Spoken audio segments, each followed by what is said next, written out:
Good morning, everyone. Good morning. Welcome to this meeting of your Los Angeles City Council. Today is Wednesday, February 28th, 2024. I'm Paul Krikorian, President of the Council, and we're ready to begin today's meeting. Public comment will be taken today both in person here in the John Ferraro Council chambers as well as by teleconference. Mr. Clerk, could you please call the roll? Yes, Mr. President. Blumenfield, De Leon, Harris-Dawson, Hernandez, Hutt, Krikorian, Lee, McOsker, Padilla, Park, Price, Rahman, Rodriguez, Soto Martinez, Yaroslavsky. 12 members present and a quorum, Mr. President. Thank you. First order of business, please. Approval of the minutes of February 23rd, 2024. Councilmember Soto Martinez moves. Councilmember Yaroslavsky seconds. Next. Commendatory resolutions for approval.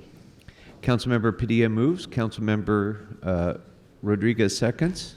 Next, please. Oh, I'm sorry. No, Councilmember Price seconds.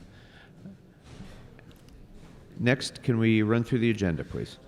Yes, Mr. President. There is a request to hold item 24 on the desk.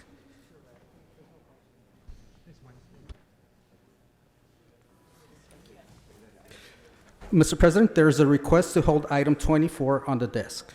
Without objection, that will be the order. Next. Item 1 is an item notice for public hearing. Items 2 through 26 are items for which public hearings have been held. The Public Safety Committee report has been submitted for item 10 and posted online to Council File number 24-0104. The Downtown Los Angeles Neighborhood Council submitted a community impact statement for item 24 in support of the matter if amended. Items 27 through 42 are items for which public hearings have not been held. Items 43 through 49 are closed session items considered by the Budget, Finance, and Innovation Committee. 10 votes are required for consideration. Thank you. Without objection, members, those items are now before us. Do any members have items that you would like to call special? Councilmember Hernandez? Thank you, Council President. I'd like to call item 2 special for a separate vote, please. Thank you. That was 2? Did you? Okay, thank you. Councilmember Soto Martinez? Thank you, Council President. I'd like to call 25 for comments on behalf of Councilmember Rahman. Very good. 25 for comments. Mr. De Leon? Item 26 for amendments. City Attorney has amendments. 26 for amendments. And the City Attorney, do you have those amendments, please, that you can read in? Yes, Mr. President. Go right ahead, please. The amendment reads... I'm sorry, Mr. City Attorney, whoever's making that odd noise in the audience, please don't. We can't have any disruptions of this meeting. For those who are visiting our meeting and maybe haven't been here before, disruptions are not tolerated. There will be no shouting out. There will be no interruption of any council member conducting the business of this council today. Mr. City Attorney. Thank you.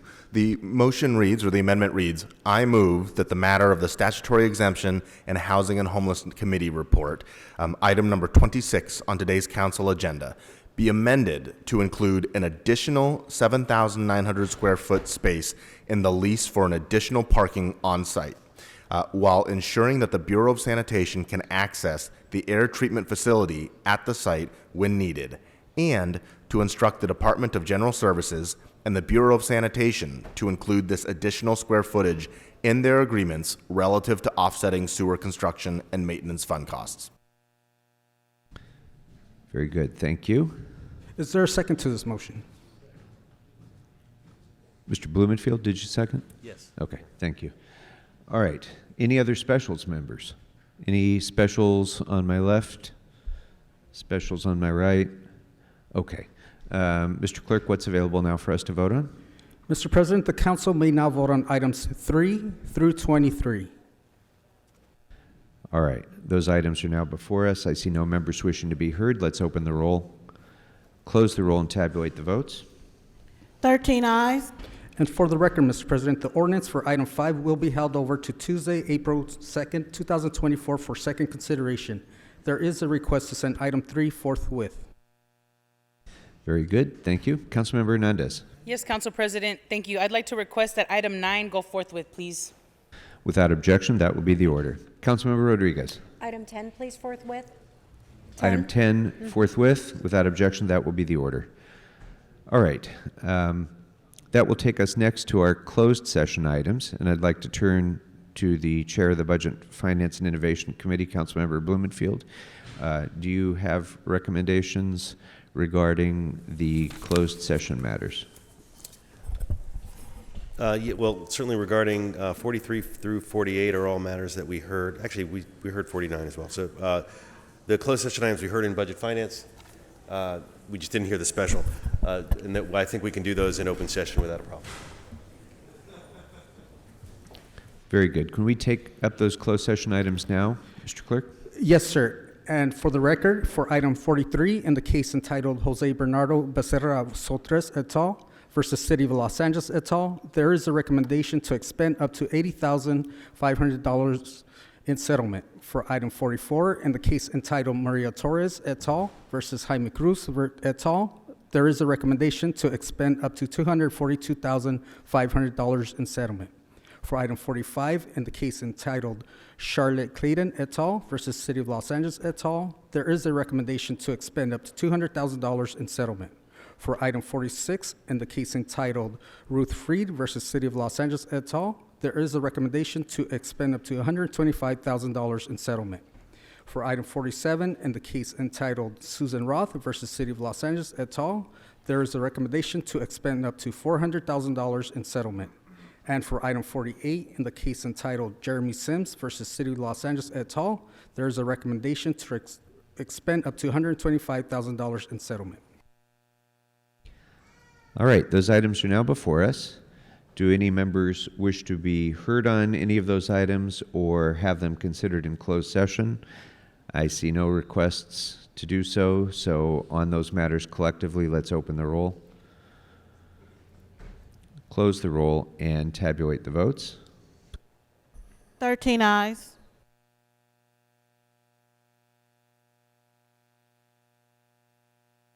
All right. With that, I'd like to invite Councilmember Rodriguez, Chair of our Public Safety Committee, to introduce today's first presentation.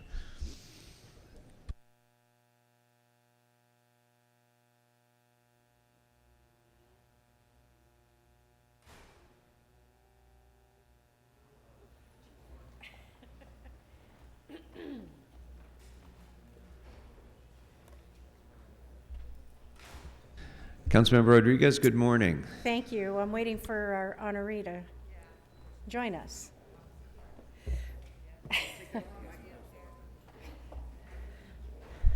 Mr. President, if we could just encourage everyone to please hold their comments until we've concluded the presentation out of respect for 42 years of service here in the city of Los Angeles.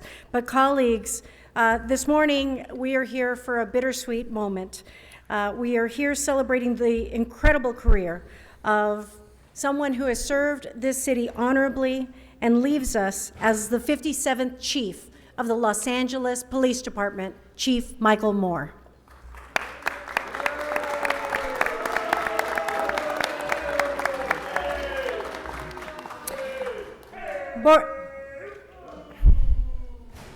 Born in Porterville, California in 1960, he was the second of 5 children, growing up in various parts of the United States. Graduating high school in Conway, Arkansas, returning to Southern California in 1978, and joining the Los Angeles Police Department in 1981, 42 years ago.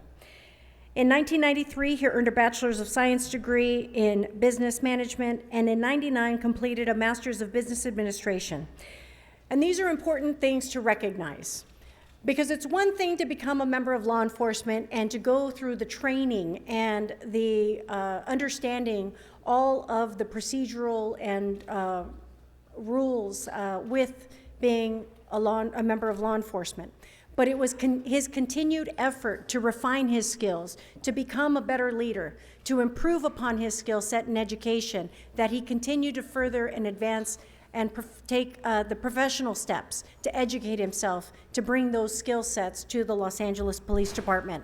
And it's a reminder that we can all we're all in an environment that enables us to continue to learn and refine our skills, irrespective of what role you have. here in the city of Los Angeles, and I think that is the kind of leadership that he brought to the Los Angeles Police Department. Chief Moore rose through the ranks from a detective, sergeant, lieutenant, working various patrols, investigative, administrative assignments throughout the city. He was promoted to the rank of captain in 1998. His first assignment included assuming the command as commanding officer at Rampart. In 2002, he was promoted to commander. His assignments including Operations Valley Bureau, and later assistant to the director of the Office of Operations. In 2004, he was promoted to deputy chief and assumed the command of Operations West Bureau, later transferring to Operations Valley Bureau in 2005. In 2009, Chief Moore was promoted to assistant chief and was assigned as director of Office of Special Operations. In that position, overseeing Detective Bureau, Counterterrorism, and Special Operations Bureau, as well as citywide jail, property, and security services operations. In 2014, he was assigned as director of the Office of Administrative Services, and in that position oversaw the department's fiscal, personnel, training, and other various support operations, including the department's command center, communications, and records management. He was also the chair of the department's Use of Force Review Board, which evaluates all categorical uses of force, including deadly force and hospitalizations. He became first assistant chief in 2016 and was assigned as director of the Office of Operations. And it was in that position that he oversaw the department's geographic bureaus, patrol divisions, which provide uniformed and investigative services within the city of Los Angeles. In addition, Chief Moore directed the department's CompStat process, including weekly command inspections. On June 26, 2018, he was sworn in as the 57th chief of the Los Angeles Police Department. And when I go over all of the incredible assignments that he has had over the course of his tenure in service to the people of Los Angeles, it's a reminder of exactly why he was selected chief of police. It was because he came with a very wide breadth of experience, working in so many diverse roles within the department. I've said repeatedly that Chief Moore has an encyclopedic understanding of this department, and he has served in so many various roles and understands the dynamics, understands the reporting requirements and how important that is to help build the public's trust for greater transparency in communicating the work that the Los Angeles Police Department does, to making sure that the deployments and the accountability pieces are in place. That is the leadership that he brought as chief of police, having served in all those varied assignments. And that is what makes his leadership so remarkable and so special and such a bittersweet moment in this time and in this juncture. He served during some unprecedented times. As we were all reeling from the death that we saw across the country to George Floyd, those were very difficult moments for so many of us. And for his leadership. Excuse me, I'm sorry, Councilmember Rodriguez, just a moment, please. Whoever is shouting out now, you're ordered to be silent and to leave the council chambers. You're removed from the council chambers pursuant to Rule 12. There will be no disruptions of the work of this council. So whoever that was who was shouting out is ordered excluded from the council chambers. Thank you, Councilmember Rodriguez. Thank you, Mr. President. As we were all going through the incredible heartache of what we witnessed across the country and the civil unrest that ensued here in Los Angeles, they were some very tough times for all of us in this city, most especially this chief, who I know we had some very heartfelt conversations during those times as we were both experiencing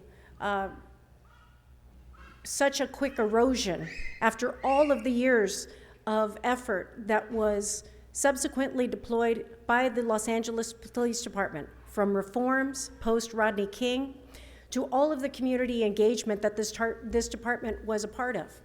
He was very much part of those efforts here in the city of Los Angeles. And to watch that and experience the erosion of that so quickly was devastating for those that have dedicated their life to help bring about change in the department, he especially among them. And so it was a very difficult time, and I remember he and I both, and I shared these remarks when we had the reception for you last week, is that one of the most difficult moments that we were both kind of struggling with is that sometimes you can't control the actions of other people, and it casts a shadow on the work of what you do as a leader. For many of us as elected officials, we've endured some of those same shared struggles by the actions of previous members that cast a shadow as elected officials. We have a responsibility, and Chief Moore is that example of showing up every day to be the very best at what we do, to serve with honor, with dignity, with integrity, and he has done that for the people of Los Angeles for 42 years. And it's for that reason that we are here celebrating his incredible legacy of service as the 57th Police Chief in the city of Los Angeles, but more importantly, for his incredible leadership and steadfast and just incredible dedication to the people of Los Angeles. This is no easy job, and it takes a toll on your personal life, and I would be remiss if I didn't acknowledge Cindy, who is here with us. I call her Mrs. Chief. My husband said to her the other day that he showed up because he says he knows what it's like to live alongside it. It's tough. It's tough. Your family goes along with it, experiences it all with you, and I know Haley does as well, and it's been tough. It's been really tough to go through a global pandemic, through civil unrest, and it's, of course, not the first time you saw many of these things, unfortunately, in the history of the city of Los Angeles, but to do so early in your tenure as a chief was incredibly difficult. But you not only rose to the occasion, you led with great integrity, and our city is better for it. And so I thank you for all of your incredible leadership and service to the people of Los Angeles. You have been instrumental in instituting some incredible reforms that so often would be difficult to implement and often face tremendous resistance. But because you understand the needs of creating greater public trust and community policing, that you did those with such dedication and compassion. And we are forever grateful for your leadership. And so one of the things that I neglected to acknowledge is that among some of the incredible recognitions that he has received throughout his career, it includes the department's Medal of Valor Award, the Police Medal, the Police Star, as well as the Meritorious Service Medal. Those are very distinguishing service awards that he has earned over the course of his incredible career. And so with that, I just want to say, Chief, it has, it's really been an honor to work alongside you in my role as Public Safety Chair and navigating so many of the difficult moments that our city has gone through. But I know that, again, we are a collective here to serve the people of Los Angeles, and we tremendously appreciate your service to our city. And so with that, I deeply thank you. And so colleagues, at this time, I'd like to invite our mayor to join me in these remarks. And we have a number of speakers, and of course, our commissioners who are here, the command staff that is here, Fire Chief Crowley, and Carol Parks, our EMD director. And so there's a lot of folks here to talk about how incredible it's been to work with Chief Moore, and we'll be sharing a lot of their experiences, and I know many of my colleagues will as well. But this is just a remarkable time in our city's history, and it's incredible to be here in this moment. And with that, I'd like to invite Mayor Bass. Mayor Bass, welcome to the council chambers. 43rd Mayor of the City of Los Angeles, Karen Bass. Thank you. Excuse me. Nice Excuse to be me, welcome. you're interrupting this meeting. Stop now. Thank you. Mayor Bass. Thank you, Council President, and thank you, Madam Chairwoman of Public Safety, Monica Rodriguez, for all of your words. It's my honor to stand here with you in the council chambers, all of the members of the council, and all of the leaders that stand behind you in the various areas of public safety to give tribute and honor to your 40-plus years here at LAPD. And although I've only been mayor for a short time, you and I have worked together for many years before I assumed this position. When I served in Congress, when we were considering certain policy issues and policy areas, I called you. When there were spikes in crime in different neighborhoods, I called you to find out what was going on. We worked together to understand what was happening in communities, but also to see what was required to decrease crime in those areas. And so in the year that we have worked together, we've been through many crises related to weather, other various situations where you had to call everybody together, and we worked together collaboratively, and I really appreciate that and honor your 40 years.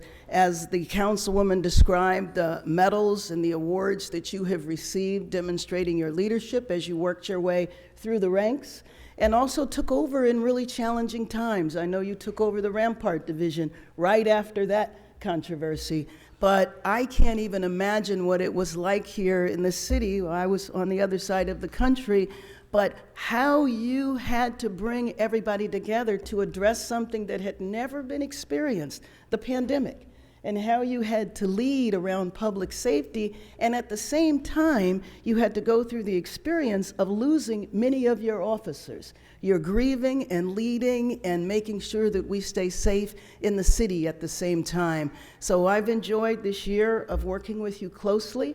I do hope that we stay in touch, and I know that Cindy and your daughter will be happy to have you home full-time, but somehow I think, you're not going to go away immediately. We've asked that you stay on for a while and work with the interim Chief Choi to make sure that there is a smooth transition. So I just wanted to be here to thank you, to honor you for your history in this city. Thank you very much. Thank you very much, Mayor. Thank you, Mayor. Thank you, Mayor. Thank you, Mayor, for joining. Mr. President, if we want to, thank you. And so at this time, colleagues, again, we have a number of speakers on the queue because this is a very special day and we want to take the time that he's earned for all of the recognition and kind words for all of his many years of service. I'd like to, at this time, invite the Vice Chair of Public Safety Committee, Mr. John Lee. Good morning, Mr. Lee. Thank you, Mr. President. Thank you, Councilmember Rodriguez. I think everyone in this chamber knows how I feel about anybody, any man or woman that puts on that uniform and puts on that badge and what they do to make our community safe. It takes a special person to be the leader of the best police department in the world, and that special person for these past years, of course, has been Chief Moore. I'm proud to, call Chief Moore someone that whenever there's an issue, I know I can call on him. I know that he and I can have a conversation. Sometimes we agree, sometimes we disagree, but he's always been a person who's always looking at how he can do better for the city of Los Angeles and all the people that are living in it. When we bring on a head of any department, I love when we hire from within our own ranks, whether they be city departments or LAPD or fire, because I truly feel that that person cares about the city of Los Angeles. They put the time in here, and we've seen that through his resume of all the different steps that he's taken to get to where he's at. And he's had some very, very challenging times, but like Councilmember Rodriguez says, he's always stepped up to the plate, always faced it with dignity and resolve.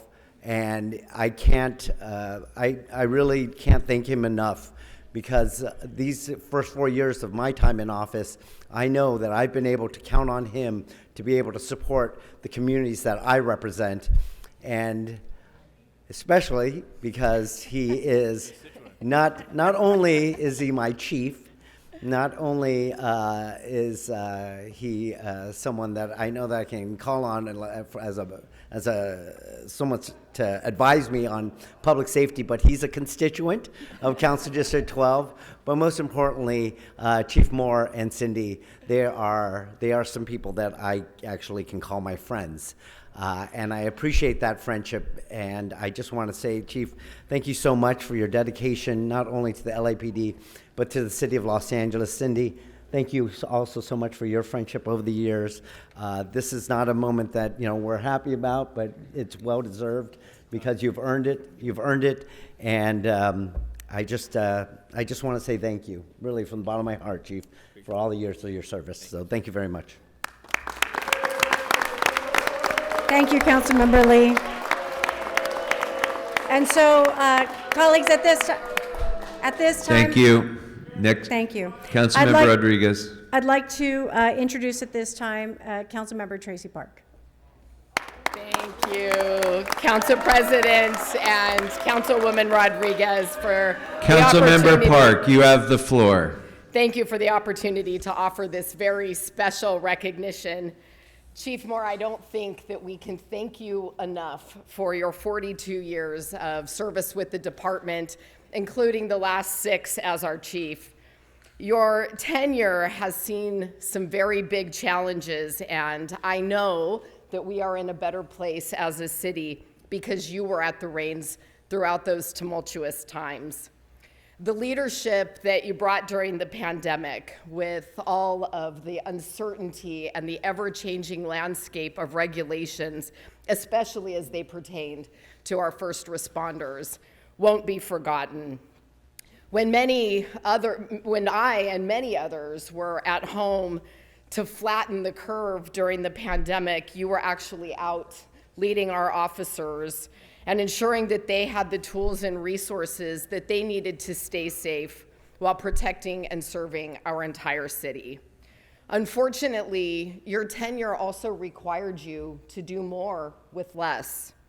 While you did incredible work in leading our department in adopting smart policing strategies, you had to do it with fewer resources than you deserved and less officers than you needed. I bring these points up to say that despite having so many odds stacked against you, you led the department admirably, successfully, and Angelenos across the city will always be indebted to you for your service. Thank you, Chief.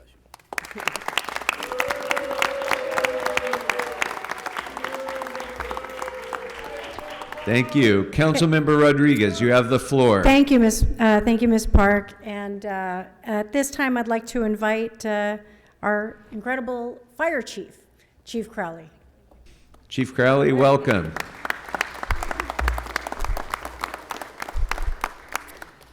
Thank you very much, ma'am. So good morning, and what an incredible opportunity to celebrate an incredible human being.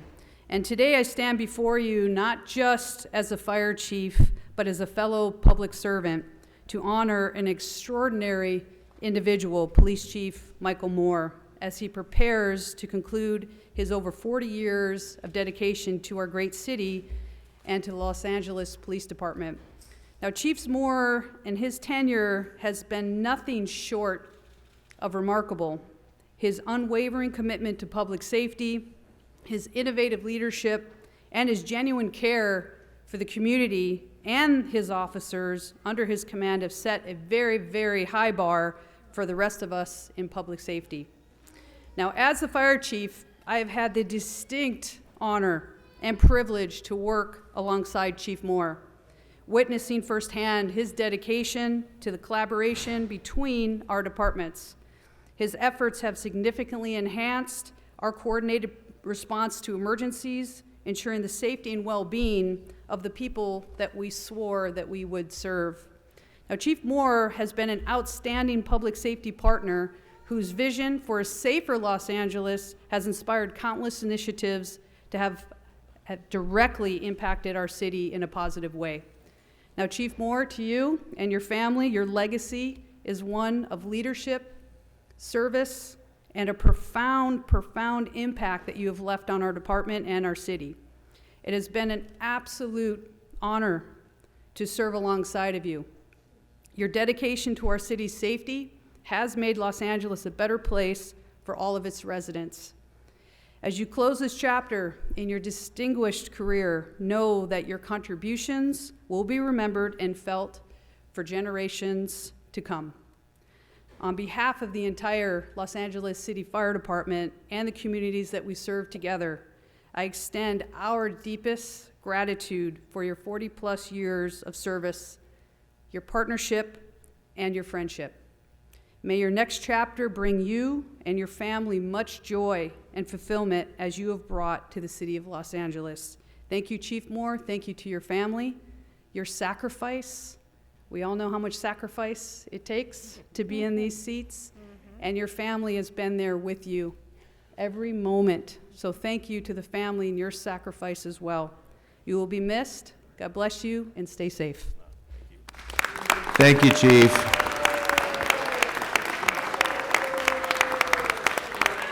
Councilmember Rodriguez. Thank you. And at this time, I'd like to invite our Director of the Emergency Management Department, Ms. Carol Parks. Ms. Parks, welcome. Welcome and good morning. It's my distinct honor to be here today just to share a few words of appreciation to a great partner in public safety. I've been in this business now for over 25 years, and coming into Los Angeles, I've had the distinctive honor to serving beside Chief Moore. Your years here at the city have spoken volumes of your commitment and your passion for public safety and the well-being of the citizens of Los Angeles, the visitors, and all of Angelenos. So we thank you, we thank you, we thank you. We know that words are not adequate to express our gratitude for your years of service, over 4 decades. That's a long time. But we know that it was filled with passion, it was filled with commitment, and we acknowledge that today. In addition to being Chief of Police, you were also Chair of our Emergency Operations Board since the time you became Chief. And we thank you for working with us during times of disaster and during all of the major planned events. And when I became General Manager, I think one of my first questions was, are you going to be here for the Olympics? And you gave me your answer, sadly. But we thank you for the legacy that you're leaving, and we believe that Los Angeles will be a safer place because of your leadership. And I must acknowledge Cindy, a wonderful wife, your daughter Haley. I wish you all the best in your retirement years, and know that we will be thinking of you, and we will always leave the lights on at the city's Emergency Operations Center. So on behalf of the Emergency Management Department and the Emergency Operations Board, thank you for a job well done, done well. Thank you very much, Ms. Parks. Councilmember Rodriguez, you have the floor. Thank you very much. And so with that, colleagues, listen, there's plenty of stories that each of us can share, and I know the Police Commission is here, and members of the Police Commission, as well as the command staff, that can talk about the incredible influence this man has had on really leading through difficult times. And that is not something to mock, it's something to celebrate, because there are very few leaders that have the ability to endure the criticisms, the challenges of what it takes to do this job in a city of 4 million people with limited resources and dynamics that are not controlled. These are moments where leadership rises, and this man has done so for the Los Angeles Police Department and for the people of Los Angeles for 4 decades. Ladies and gentlemen, Chief Michael Moore.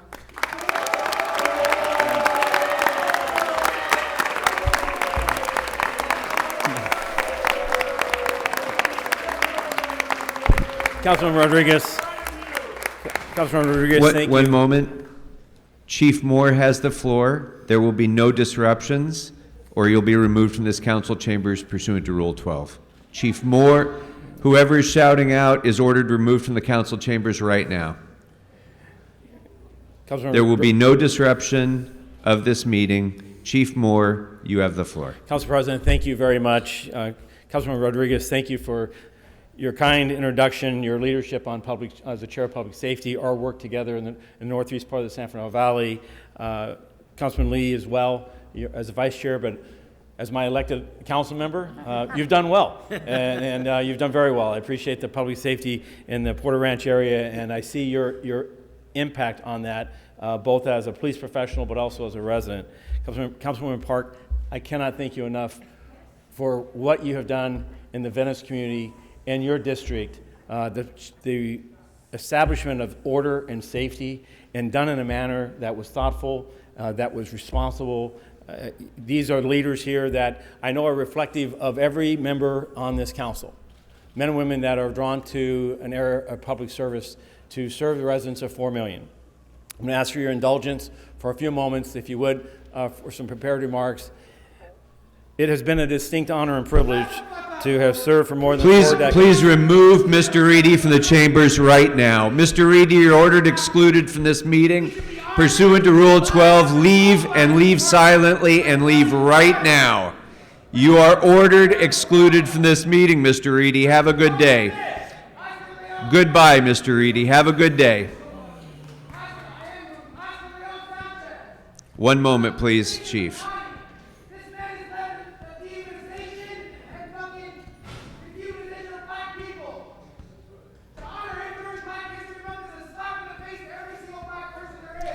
For the record, Mr. Reedy is continuing to disrupt the meeting. He's shouting out from the back of the chamber, so he can't proceed.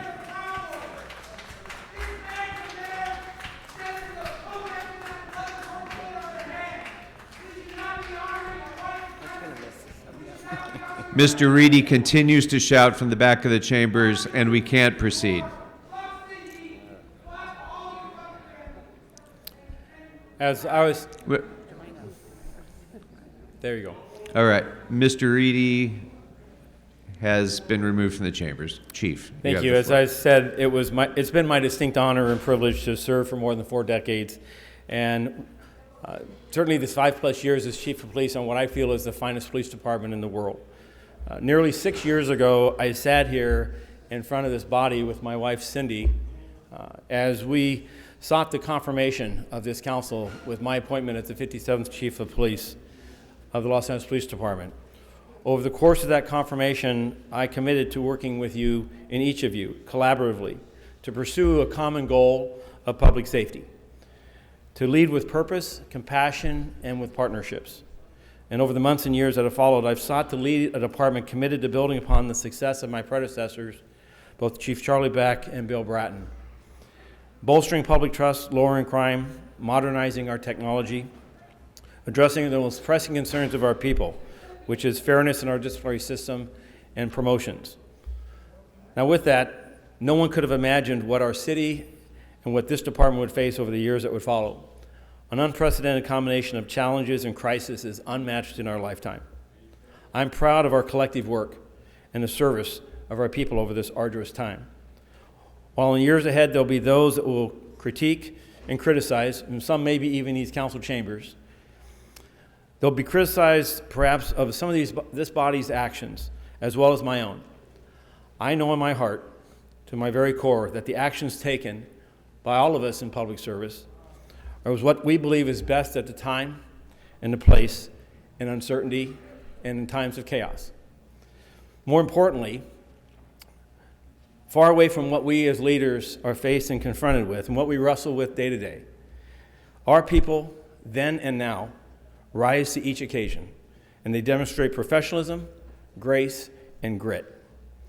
During my tenure, I'm also confident that our work saw success across a broad spectrum of topics, unmatched by any other law enforcement agency in the country. These accomplishments were the results of an incredible team of dedicated professionals, many of whom I'm joined with today, proud to stand alongside them, proud of the work that they go about each day in dealing with thorny and tangled issues. And I know their lives are dedicated as mine to the safety of this city. To each member of this council who strive to improve public safety, to those who were patient and have been good counsels, and to my critics, each of you have had an impact in my life, and for that I am grateful. Over this last year, Mayor Bass has accomplished much. I want to thank her for her presence here today and her words of encouragement and support.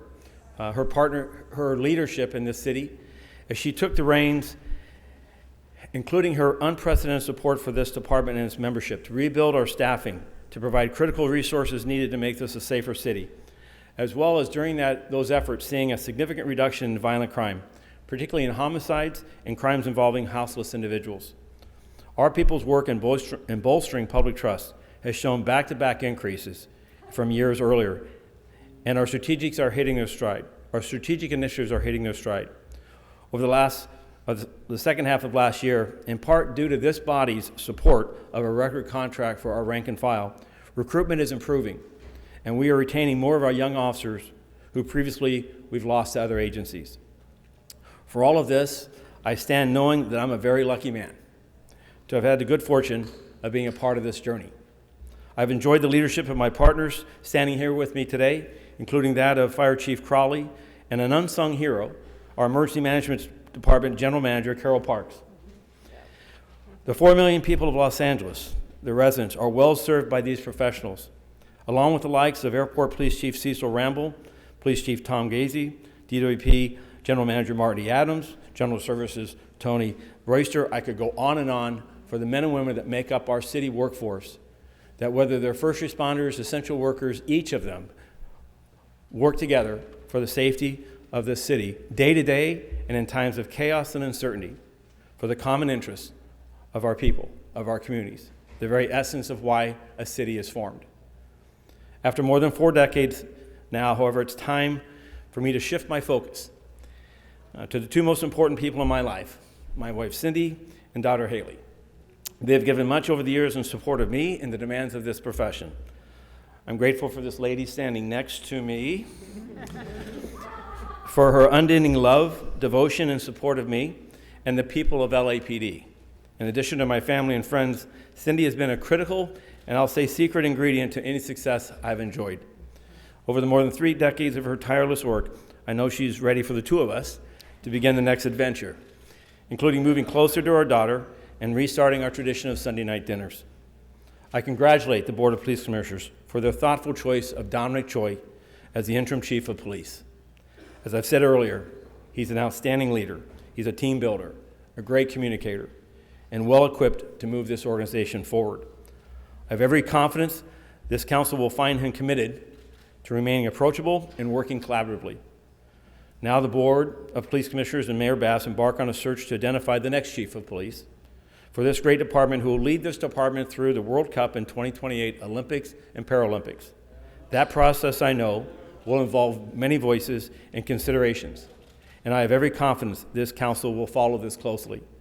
In closing, to the people of Los Angeles, my thanks and appreciation for your partnership, support, and encouragement. To every member of our department, I'm proud of you and the work that you do each day in protecting and serving the people of this great city. I have traveled the world in this great country and hold with every certainty there is no one who does it better.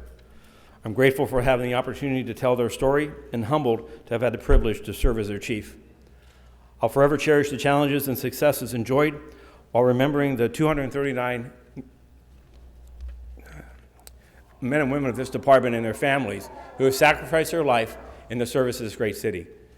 Cops count, police matter, and thank you for this opportunity.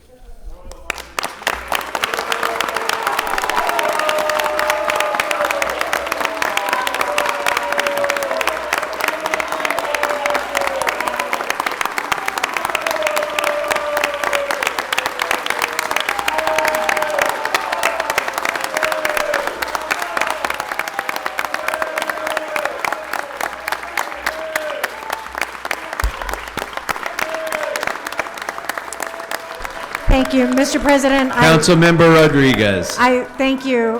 Thank you so much, Chief, for those beautiful words. And Those who are shouting out, you need to be quiet right now. Councilmember Rodriguez has the floor. thank you. And, you know, I know how challenging it has been, Cindy, especially, I know it's been really difficult these last several years, especially. It's hard for any family member when you put your loved one in the line of duty that they've chosen in this profession and service. I know how tough that is. But to have done so through some of the most difficult times, I wanted to just take a moment to say thank you so much, because I know how difficult it has been for you, especially, and Haley.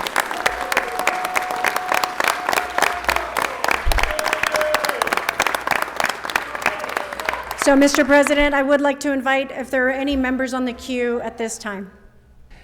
Thank you very much, Councilmember Rodriguez. I do just want to say, Chief, that your career of service is something that all of the people of Los Angeles owe you an incredible debt of gratitude for, including some of those who may disagree with you, and some of those who may even disagree with the concept of having a police department.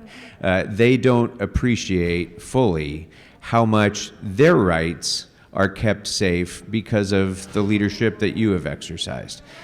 Maybe, and I'm sorry, whoever is shouting out now, I'm telling you for the last time, sergeants, I'm telling them for the last time, this meeting will not be interrupted. So whoever shouts out from now on, you are ordered excluded pursuant to Rule 12.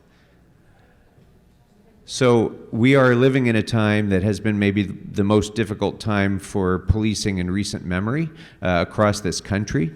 And throughout that time, throughout your time of leadership, not only as chief, but as a member of the command staff as well, crime has dropped dramatically. This police department continues to advance nation-leading reforms, and it has been swimming upstream sometimes, but you have led us in a way that has made the city safer and made this department a department that the entire city of Los Angeles can and should be proud of. So thank you very much, Chief Moore, for your incredible service, and as well to Cindy and Haley, thank you for your sacrifice as well.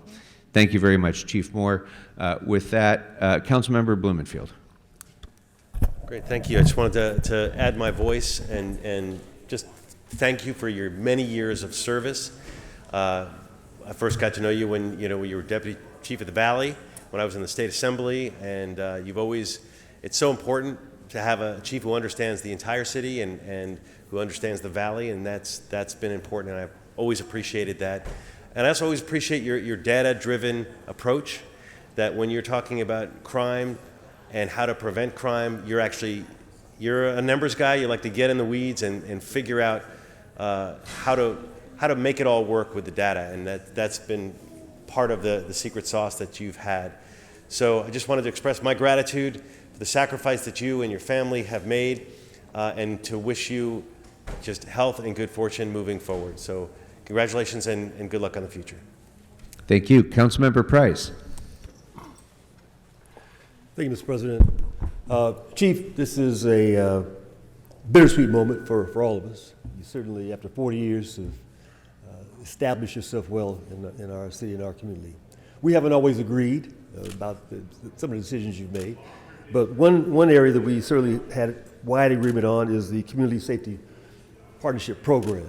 It's been a real high point, I think, for the department, really expanding, extending relationships between the community and the department in a way that we haven't seen before. So it will be a part of your legacy that will continue on. We certainly wish you and Cindy continued success and enjoyment. And again, we thank you for your 40-plus years of service to this community. Thank you. Please exclude whoever it was who just shouted out. They are ordered excluded from the meeting pursuant to Rule 12. All right. Okay, you're ordered excluded as well. Have a nice day. All right, thank you, Councilmember Rodriguez. Thank you, thank you, Chief Moore. To all of you who are here joining us to be able to honor Chief Moore at this time, thank you for being with us. This council will be in a brief recess for the next 10 minutes so that we can take a few pictures with Chief Moore. So, Okay. have a good day. I don't know who that is who's shouting out, but they are continuing to disrupt this meeting after being excluded from the meeting. So for the record, they are continuing to disrupt. Okay. Well, I guess we're going to recess? Okay.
All right, thank you, members. We are now back in session. Mr. Clerk, could you please call the roll again?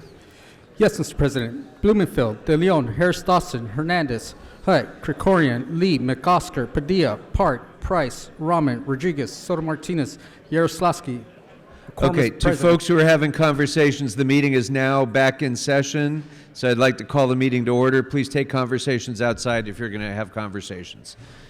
So with that, our next item of business is our next presentation.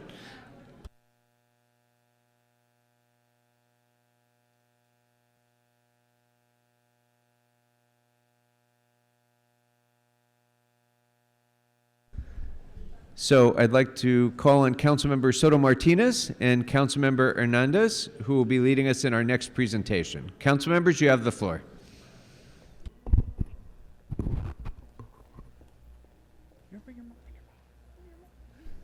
Councilmember Soto Martinez, good morning.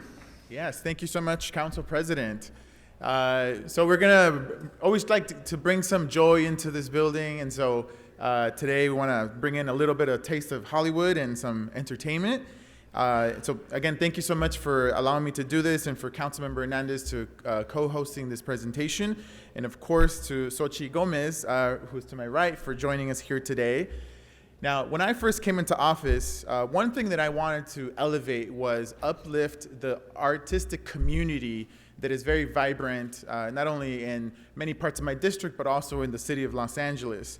And so when I found out that the most recent winner of Dancing with the Stars was a native of Echo Park, I knew that I had to bring her in and to celebrate this accomplishment. Now, at only 17 years old, Xochitl has already accomplished an incredible amount. She was one of the youngest actors to portray a Marvel superhero when she starred as America Chavez, Marvel's first lesbian and Latino main character in the movie Doctor Strange in the Multiverse of Madness. She is now the youngest celebrity participant and the youngest winner in the history of Dancing with the Stars. Besides being a talented actor and a dancer, Xochitl is also an active member of her community in Echo Park, and a wonderful example of what our community members should be. So today we celebrate her achievements with the hope and knowledge that many more amazing Angelinos will follow in her footsteps. But before we continue, I want to introduce another amazing woman who is setting examples for a new generation. Please welcome the council member for the other half of Echo Parque, mi compañera Eunices Hernandez. Good morning, colleagues. Thank you to Councilmember Soto Martinez for taking the initiative to honor one of the incredible talents from Echo Park, Xochitl Gomez. Thank you so much, Xochitl, for joining us. Xochitl has already accomplished so much in her young life, and while the stages that she occupies now can feel like an entirely different world, her roots are not all that different from many of the families living in Echo Park today. As I'm sure you've already realized, Xochitl, there are so many people, especially young people, young Latinas and daughters of immigrants who see themselves in you. I see myself in you. I've heard you talk a lot about your parents and the role that they've played in your life and your career, and I think that's a story that many of us can relate to. And I want to give deep gratitude to your mom and your parents for holding it down and supporting you getting into an industry that can be very intense and heavy. For many of our families, it's a story of sacrifice and resilience, and so just as we honor you today, we also honor your parents and their stories. You have made Echo Park proud, and we are honored to have you in our chambers here today. Congratulations on your win, and just know that we're all rooting for you. Thank you.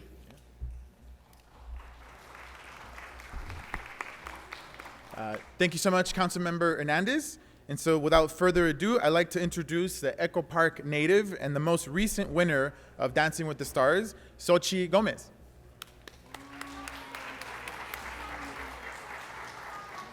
Hello, I'm Xochitl. Nice to meet you guys. I just want to say thank you for honoring me and my win on Dancing with the Stars at this council meeting today. This is like, I can't even imagine being here.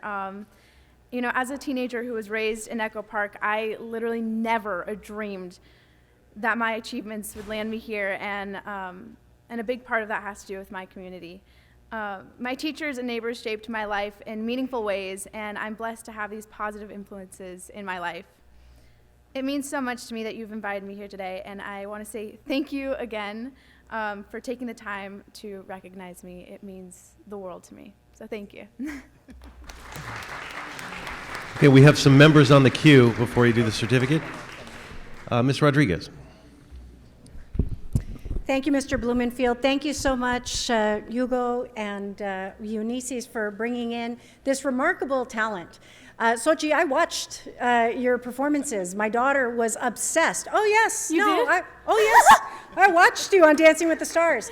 My daughter was obsessed over, I mean, you were remarkable. I feel like one of the judges right now. It was a spectacular performance, and it was such a proud moment for us as a community, as Latinas, to watch you ascend in an environment that wasn't built for us to be a part of it. It's still not built for us to be a part of it. And how you broke into the Marvel universe, how you represent us. You are this new generation of talent, but it's who we've always been. It's just you're among those, along with America, along with so many others that are breaking those doors down. And so I just want to say thank you for not even sharing your talent and showing the world what Latinos bring to this beautiful country, but for keeping that door open, for doing it with such grace, with such humility. You represent the very best of what our community is. And so I just want to say thank you so much for really giving so much of yourself in each performance. It was remarkable. And but also as a fan of the Marvel Universe, as a fan of just everything that you've been doing, we've been watching you. And it's really just inspiring to see someone at your age continue to just do what you do and do it so remarkably well and do it with such grace, with such incredible beauty and dignity. And I'm just really proud of you.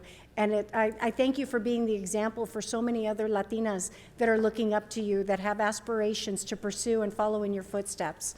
So adelante, mujer. This is amazing. Congratulations. Thank you. Councilwoman Padilla.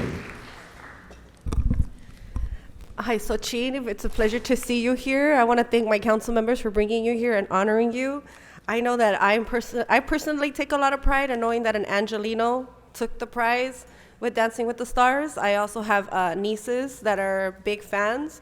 They were trying to figure out how I could figure out who works on set so that they can meet you backstage one day. And I'm like, I'm not going to put energy into that, young ladies. But that's how big their interest in you is, and in the whole show altogether. So I'm glad you're here. I'm glad we all get to see who you are. But I recently heard that Dancing with the Stars was moved to the East Coast. And I got really sad about that it's no longer being filmed here in LA. So as much as I want to make this about celebrating you and your accomplishments, I also hope that we as a council can remember that we need to keep Hollywood jobs here. Because we keep them here, it also allows for the opportunity for people in LA to also dream about making it and being able to participate in Hollywood if it's here. So thank you again to my council colleagues for bringing you here, and congratulations. I know you're going to keep impressing us, and we're going to keep watching your career grow. Thank you.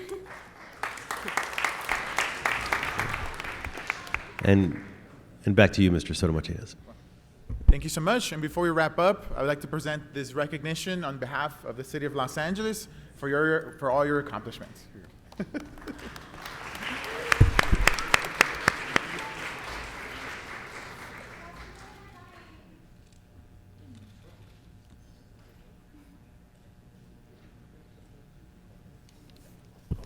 Thank you so much. And let's give it up one more time for our winner, Xochitl Gomez.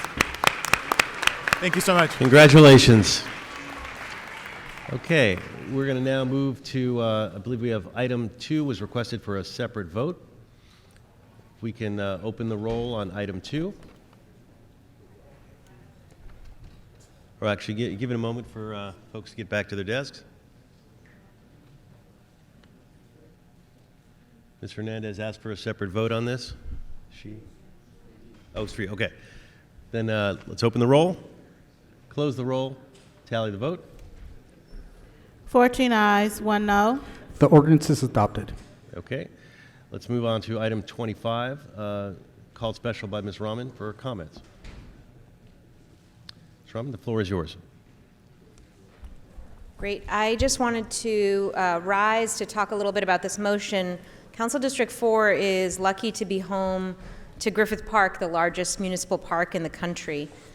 The park has more than 4,000 acres and beloved community facilities that are used by both locals and visitors. Many of these facilities reside in the southern portion of Griffith Park, and this is near my home, and so it really holds a special place, I know, for me and so many of the parents at my children's school who have been utilizing the facilities here for years, playing tennis, spending summers at the pool, participating in intramural sports, and visiting Zipline Park. This area, which also includes a senior center, has suffered from neglect and a lack of maintenance for many years, actually before I even started, leading to severe degradation of these facilities. Senior center is now in a very, very old space that was supposed to be upgraded years ago and hasn't been. And it has been really unfortunate for everyone who uses and values these places. Last year, my team and I worked to create a community-driven master plan process for this area. That's what's before us today, an opportunity to do that. And this master planning process will help us work with park users and neighbors to figure out how to use this site as effectively as possible, including the creation of a very new Griffith Park Adult Community Center. We have some funding secured for all of these facilities already from both the state and the federal government, and we have an opportunity to really rethink how this area functions. And for those of you who know this area just down the street, there are significant multifamily units coming up right now, and so the idea of a walkable area where people can come, play basketball, and really, really relish in the outdoors is one that's really exciting to me. So I urge an aye vote today, and I thank you all for your consideration. Great, thank you. Seeing no other members on the queue, let's open the roll, close the roll, and tally the votes. 14 ayes.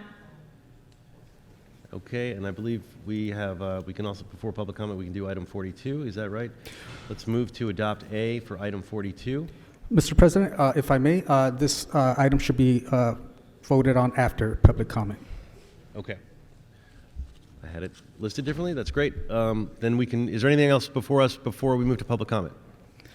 The council may now proceed to closed session for item 49, which is a closed session considered by the Budget, Finance, and Innovation Committee. Before public comment? Well, let's do public comment on the items, and then we'll move to closed session. So.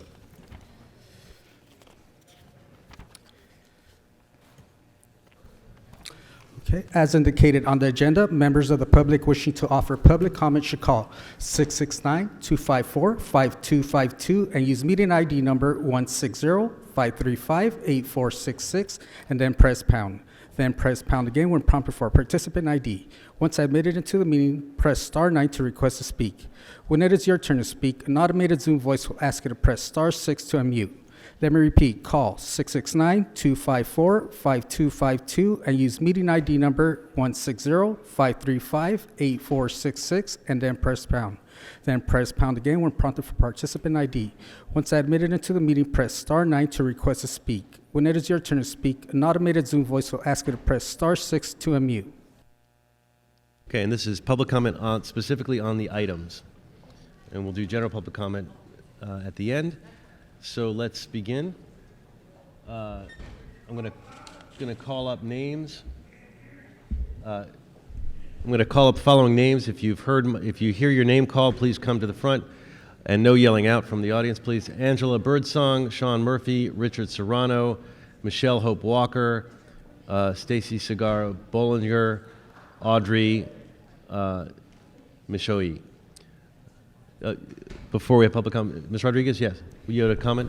For what purpose do you rise? Yes, please. Thank you, Mr. Blumenfield. Colleagues, I just really quickly, just a moment for indulgence here. Khalil Garrios is going to be leaving our City of Los Angeles Bureau of Sanitation after how many years of service? 39 years of service. The Board of Public Works just honored him.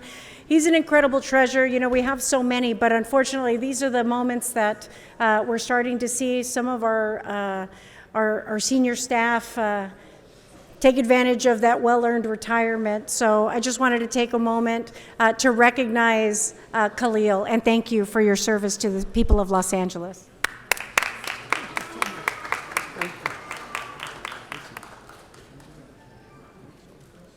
Okay, before we do public comment, there's an amendment to be read into the record. Please, go ahead. Yes, Mr. President. I believe it's a substitute motion on item number 24. The motion reads that I move that the council adopt the following actions. And again, this is a substitute motion. 1, instruct the city administrative officer and the chief legislative analyst in consultation with AEG Plenary Conventions, Los Angeles, APCLA, and the City Tourism Department to evaluate the costs and schedules, including risk exposure and cost sharing of APCLA's public-private partnership proposal using revised APCLA numbers from February 2023, as well as any other relevant updated data or information they may have to be provided by APCLA, and further instruct CAO and CLA to engage a consultant to review the terms discussed by the CLA, CAO, and APCLA to report on those findings within the ensuing 45 days. The evaluation of the P3 proposal should be undertaken transparently and on a collaborative basis among the CAO, CLA, and APCLA in consultation with the CTD, Planning Department, Bureau of Engineering, and Department of Building and Safety. The report should answer the following 5 questions in relation to the LACC Expansion Project P3 as proposed by APCLA. A, what is the estimated construction price and scope of the LACC expansion project? B, what is the estimated net annual obligation on the general fund after taking LACC net revenues into account? Provide a range of options for council to consider, including various operating terms of the P3 agreement and associated payment rates. C, can the project be delivered in time for the LA 2028 Olympics/Paralympics? Provide a development schedule, including the city decisions and actions required to achieve this. D, when would the first annual availability payment be required to be paid by the city under the proposed financial structure? What flexibility would the city have to refinance the project or adjust the scope and cost of operating services over the term of the P3 agreement? And E, provide a high-level summary of the risks transferred to APCLA and retained by the city under the P3 proposal and compare these to risks that the city would retain under a traditional delivery model. Instruction number 2. Instruct the CAO and CLA to ensure that any P3 proposal agreement include the following. A, delivery of the city's full required construction and operating scope without reduction. B, commitment to expand the JW Marriott Hotel. C, affordability within the city-defined general fund impact limits and competitive pricing compared to other non-P3 options. D, the transfer of significant construction and operating risks to APCLA, along with clear long-term quality commitments to the city in line with P3 market norms. E, appropriate development cost sharing that ensures none of the APCLA's development costs are underwritten by the city, with the exception of only detailed design fees and site investigation costs. And F, the incorporation of strategies to ensure the various construction, operations, and financing elements of the project will be market tested or competitively priced to improve the overall cost to the city. Instruction number 3, the CAO to instruct the CAO to identify funds within the Los Angeles Convention Center's MICLA commercial paper program required to complete the requested analysis of the P3 project and include the appropriate transaction recommendations as part of a subsequent financial status report or construction project report. Instruction number 4, instruct the CAO with the assistance of the CLA to report to council within 45 days on potential funding sources and funding structures for debt service and P3 availability payments, in addition to impacts on existing programs and services. And finally, instruction number 5. Instruct the CAO and CLA to provide direct and indirect economic impact analyses for all the P3 options and city-driven options that takes into consideration economic impact to the downtown LA area and the city of Los Angeles at large. And Mr. Chair, my understanding is that this combines the recommendations from the reports from 2 different committees. And Mr. President, for the record, this substitute motion was presented by Councilmember Krikorian and McOsker. Is there a second to this motion? Ms. Park is seconding the motion. Okay. So that is now before us. Is there anything else we need to do before we move to public comment? Yes, Mr. President. For the record, for item 42, there is a motion on the floor, which is to adopt the revised City Administrative Officer Report dated February 22nd, 2024. Is there a second to this motion? I'll go ahead and second. And Mr. President, would you like me to read in the city attorney instructions for public comment? Didn't we do that already? We just read in the clerk's instructions. Okay. Whatever you need to do. To people providing public comment, when it is your turn to speak, either at the podium or on the phone, please state which of the agenda items you would like to speak to. You will have 1 minute per item, up to 3 minutes total, for the items open for public comment. We will tell you when your time is up. When speaking on the agenda items, you must be on topic. Our goal is to get through as many speakers as we can. If you are not on topic, or if we cannot tell whether you are on topic, you will get 1 brief warning from me or the president. At that point, you need to get immediately and clearly on topic. If you do not do so, or if you again stray off topic, you will forfeit the rest of your speaking time and we will move on to the next speaker. The items open for public comment currently are item number 1, item number 26 as amended, and items number 27 through 42. So again, that's item number 1, item number 26 as amended, and items 27 through 42. Members of the public may also speak for up to 1 minute for general public comment. General public comment is after. At the end. Which will be held at the end of this meeting. During general public comment, members of the public may speak to any of the other items or anything else in the city's subject matter jurisdiction. For members of the public calling in, when it is your turn to speak, an automated message from Zoom will prompt you to press *6 to unmute yourself. If you do not do so, council staff will prompt you once more. At that point, you need to immediately unmute yourself, or unfortunately, you will forfeit your speaking time and we will have to move on to the next caller. Finally, because of a brief time delay between the live meeting and the broadcast, 2 things are important. First, while waiting for your turn to speak, please keep an ear to the phone so you know in real time when it is your turn to press *6 to unmute. Second, if you're listening to this meeting on another device, please turn down the volume on that device immediately when it's your turn to speak. Between feedback and the time delay, it will cause a great deal of confusion if you continue to listen on your other devices. Thank you. Okay. We can now move to public comment. Is that correct? That is correct, sir. Okay. First speaker. I called a bunch of names. We'll go through those and then I'll call some more. But go ahead, ma'am, and state your name so we can check you on the list. Michelle Hope Walker, Justice for Black Women. Key things: store racism. Good morning. Which items would you like to speak to? As I was talking to the officers, the items that sort of like what happened last time, the items I signed up for, you didn't call. And so last time you all accused me of trying to get more points and I wasn't. So if the items were not called, then they're not currently open for public That's comment. why I went back and told them I don't You need can to speak to it speak. during general, which will be held later That's in what I this was meeting. telling them. So are Okay. there any of the items that are open that That's you would why I like just to told them no. So I want to keep my general comment. Sure. that's So what- yes, go so back. you can wait until we open general public comment. I don't Thank want to you. get in trouble again.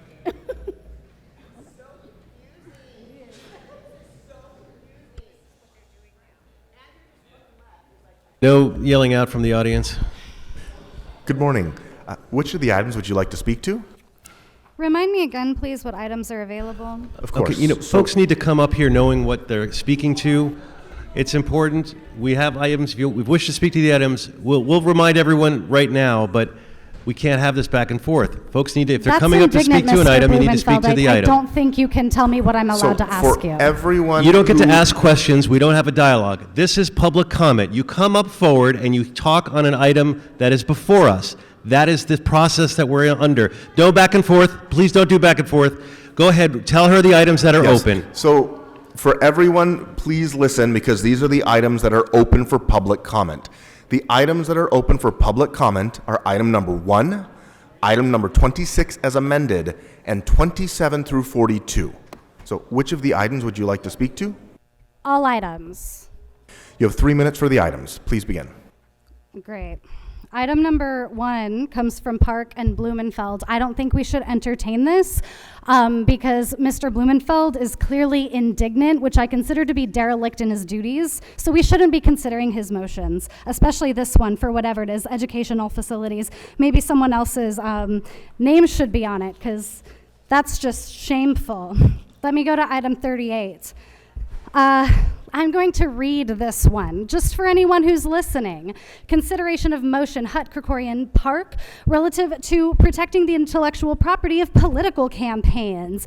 Request the Ethics Commission to report to the council with recommendations to ensure that all campaign communications available on the commission's website are encrypted with a watermark, so documents posted cannot be abused by opponents of to make false claims of ethics violations, creating deepfakes and other nefarious purposes meant to confuse voters and media.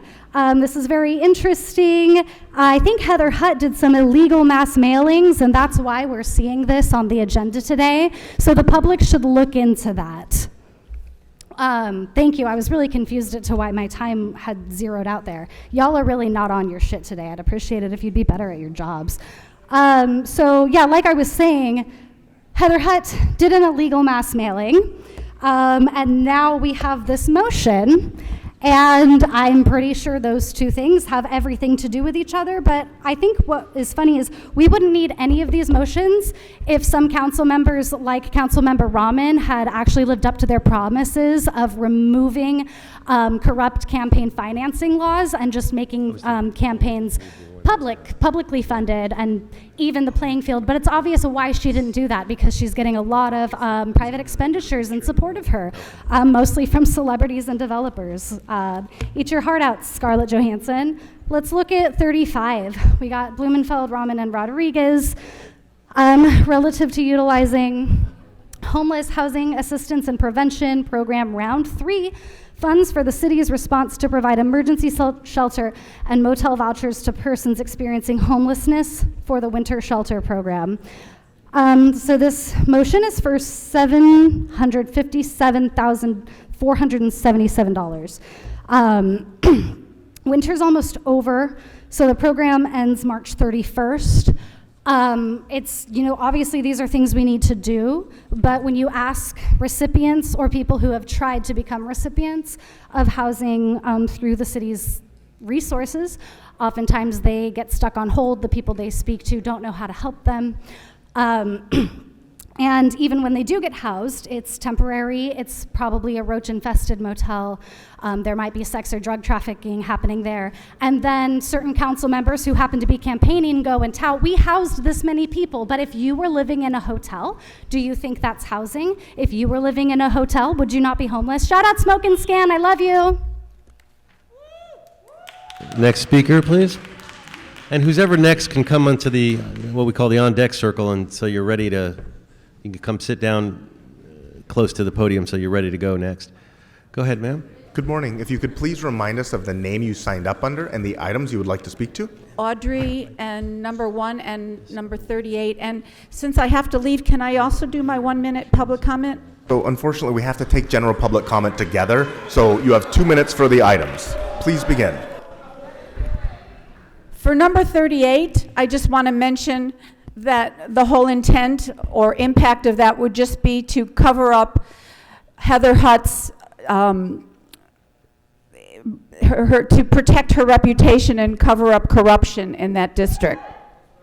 Number 1, I particularly want to make note, my comment on number 1 is that you wouldn't need to be talking about refinancing, selling bonds, issuing bonds, and etc. for for improving a school, for building a school even, if you weren't spending such a ridiculous amount of money on LAPD.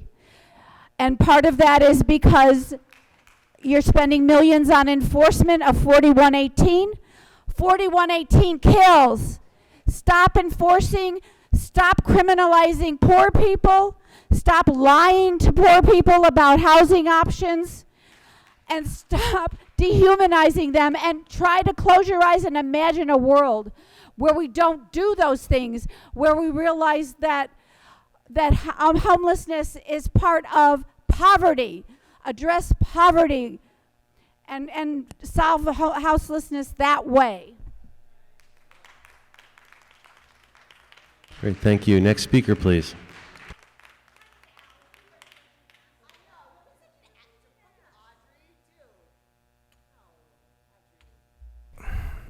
Good morning. Which items would you like to speak to? Richard Serrano, write-in candidate for CD6, is going to be number 1 and 38. Okay, so you have 2 minutes for the items. Please begin. In December, I came to you and let you know that we were looking at the same numbers increase in interest rate, 4 3/4 in 2009 and 5 1/4 this year. With that being said, I told you the fiscal budget was not going to be made. You better put priorities straight. You shook your head and said, what? Like, what does he know?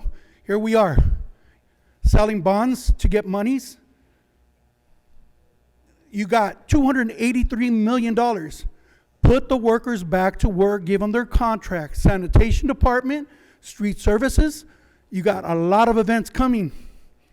Get your priorities straight, because I'm sure every one of these districts got their tongs out ready to go get that 283 and use it for some project they have in their district. Number 38. I contacted the ethics office about Emilia Padilla's workers collecting election ballots last year. And they were asking for them.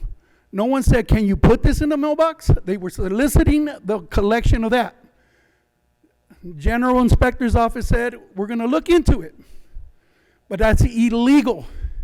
She should not be the winner from that election. I brought it to your attention before. Now the election time's here. Won't mean I'm going to win, but I'm bringing it to your attention. It happened. There's an ethics violation, and if we don't go accordingly, why are we paying them to pass the budget, just answer a phone, and give us to Sacramento? You got a new commissioner here for the ethics office. Was he placed there because he's friendly to you, or is he going to do his job? I'll give you public comment when I'm done. Thank you. Next speaker. Mr. Murphy, welcome. Good morning. Which items would you like to speak to? Just number 1 and 38. Okay, so you have 2 minutes for the items. Please begin. We are spending too much money. Put that money to use. Let them get jobs. Let them provide for their families. I'm not looking forward to the damn minimum wage going up. That's got to stop too. Item number 38, I am against. Thank you, sir. Next speaker.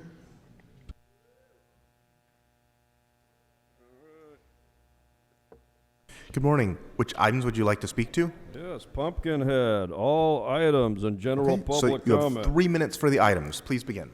So number 1, yes, this was my idea. Alla Road in CD11, $90 million fucking dollars to fix the damage done by Mike Bonin.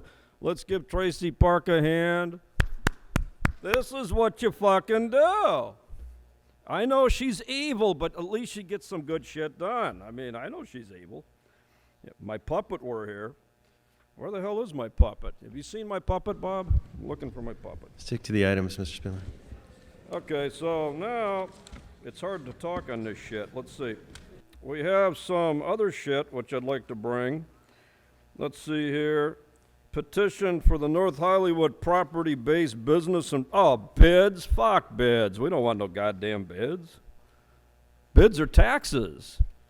And who told me that? I think, didn't Kevin tell me that? They're a bunch of fucking taxes. So now we got, let's see, a jam-packed shit fucking agenda. And we have fiscal year sustainability and equity. What the fuck's that? Just words on fucking paper. It's money cow stealing money. That's all it is. Don't trust them. Now we get Services Act saved, 9/11 saved. You're not going to save nobody. Shit, man. The DA, he can't save current price. Look at that. Number 40, landscaping equipment. Yes, we need landscaping equipment. Who? Oh, I see. So you're going to take and force all the gardeners who are poor already to buy expensive shit that they can't afford and then finance it with high interest rates. That's the John Lee model, Staffer B. We don't want that. Don't do it like that. Marchese, don't do things like that. How about Unisys? Don't do things. Is that what you want, to turn people into slaves? You don't want no more slaves. We got enough goddamn slaves. You don't want to do that. Then we got protecting intellectual property of political campaigns. Well, first of all, you have to have intelligence in your campaigns, and none of you fucking people know anything. I mean, look at Nithya, the Democrat Socialists of America. What the fuck is that? You're co-governing? You didn't know I knew that you had the ground game mole inside your staff? You didn't know that, right? We know that. We know everything on this side that goes on in your offices. We have snitches everywhere.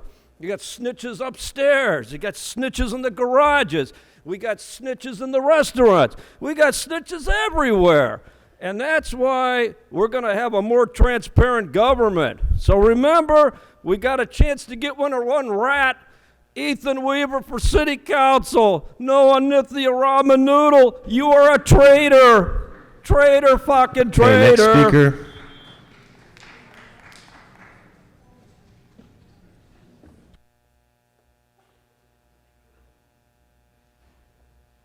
Good morning. If you could please remind us of the name that you signed up under and the items you would like to speak to. Yes, Stephanie Smith.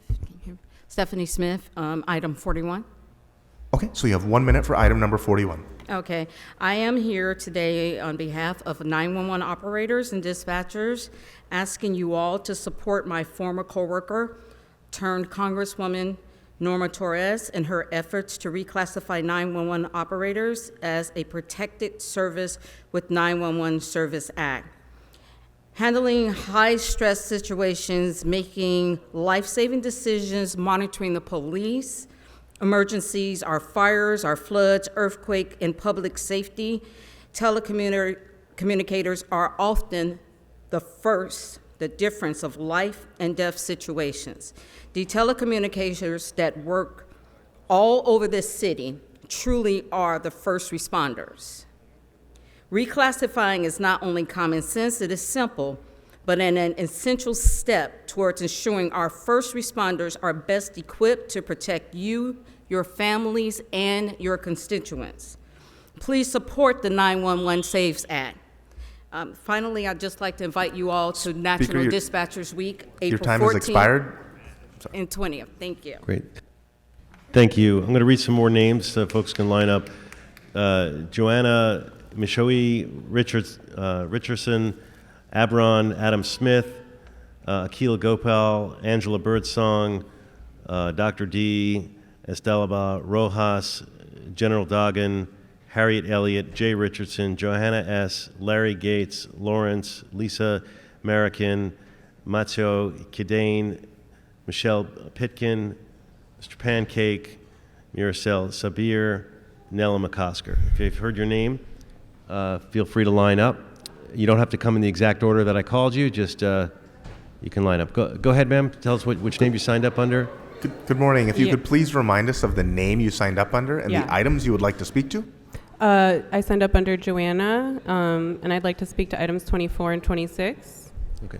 And could we please have quiet? We want to hear the person speaking, so if everyone who's talking in the audience could please not speak so we can respect the person who is speaking. Go ahead, ma'am. So item number 24 is not currently open for public comment, but you can speak to it during general at the end of this meeting. So you have 1 minute for item number 26.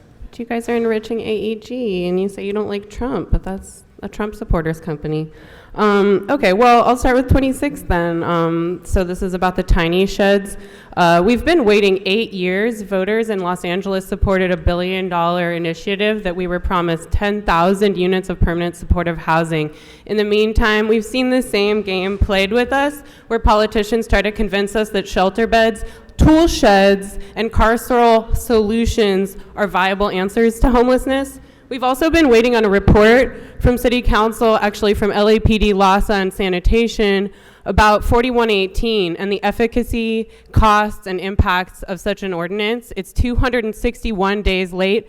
It's very telling that Los Angeles City Council is very willing to go ahead with more criminalization, although when it comes to, holding developers to task for the thousands of vacant units that sit empty and continue to be built for luxury condos while 6 people die every day on our streets, there's no urgency around that, is there?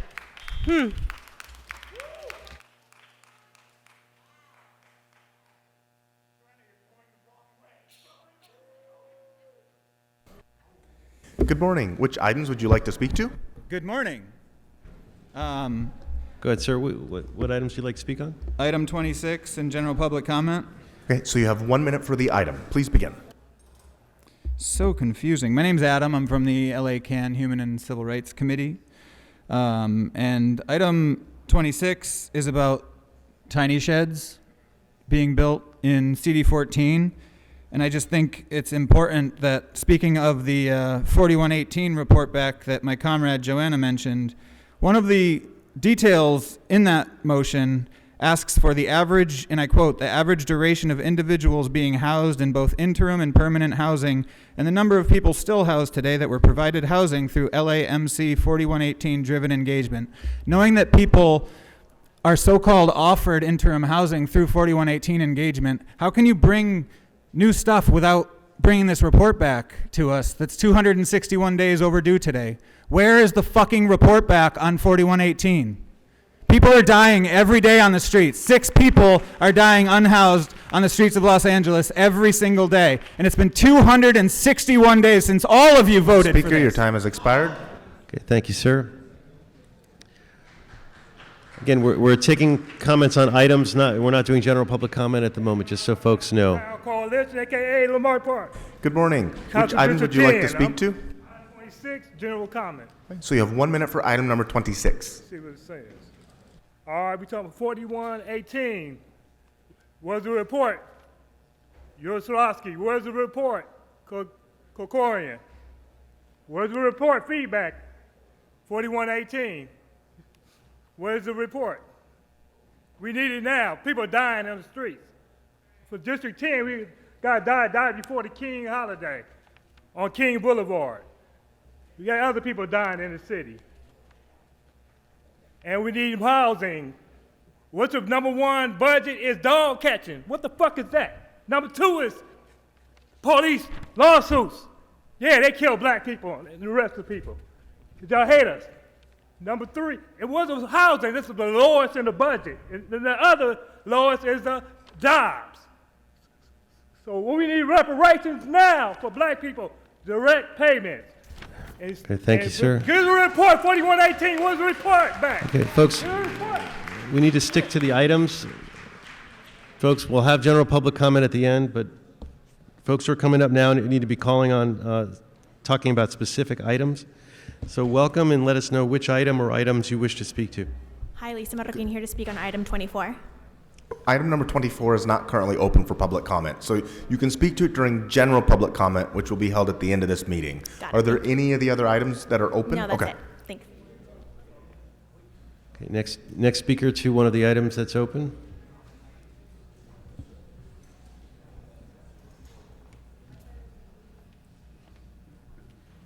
General Good afternoon. Fight Back organized on Skill Road with LA CAN. I'm just here to talk about 4118. Okay, sir, that's not before us right now.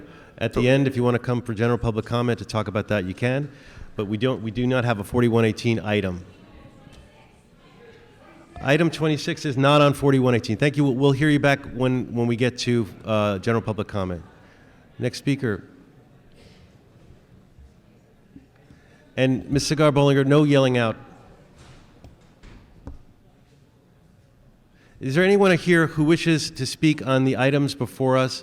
There's a lot of names, but unfortunately the list is not differentiating between folks who are here just for public comment and folks who are here for other things. So I'm going to just say if there's anyone here who is specifically to talk to one of the open items, you can line up. We will have a chance for general public comment, but I'm not even going to read the names because it's confusing. So is there anyone else who's here for the items, not for general public comment? No, there is not. Okay.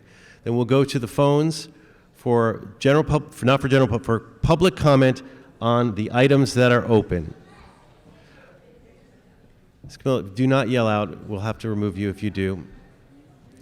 Go ahead with the phones, please. First speaker, what items would you like to speak on?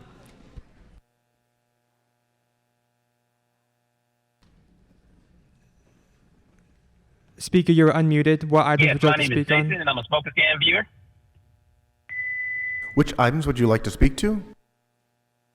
All items and general comment, yes, sir.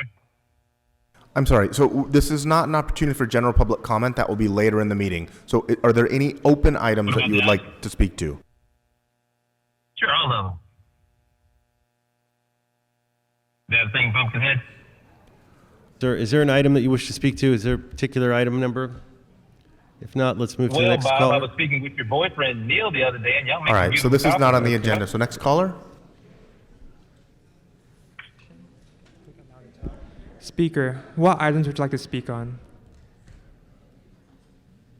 Rob Kahn, I'd like to speak on item 31, 36, and 38.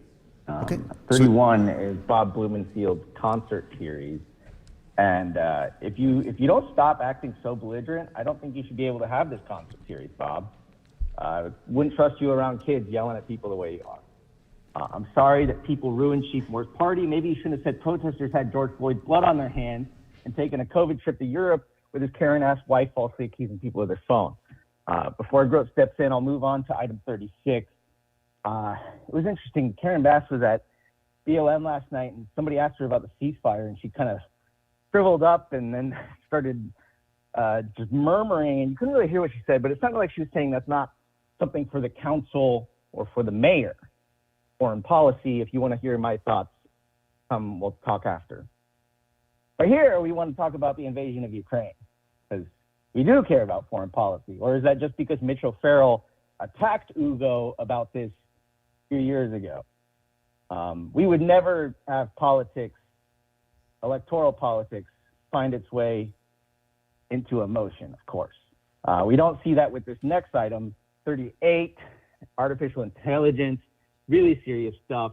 Yeah, let's have a motion. Maybe we should just start out by asking what the Fed and states have done.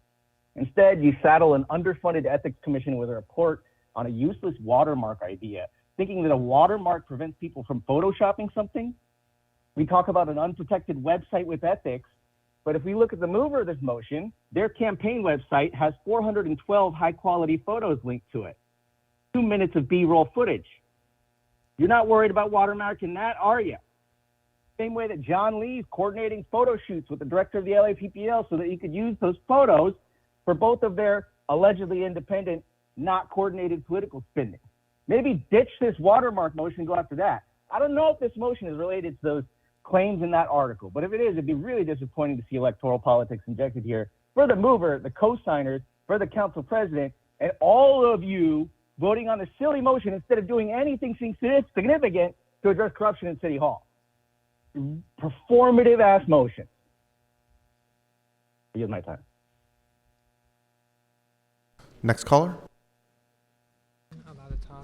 Next speaker, what items would you like to speak on?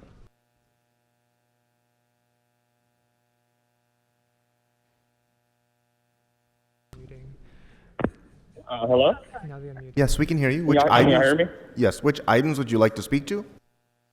Yeah, can you tell me what items are available, please?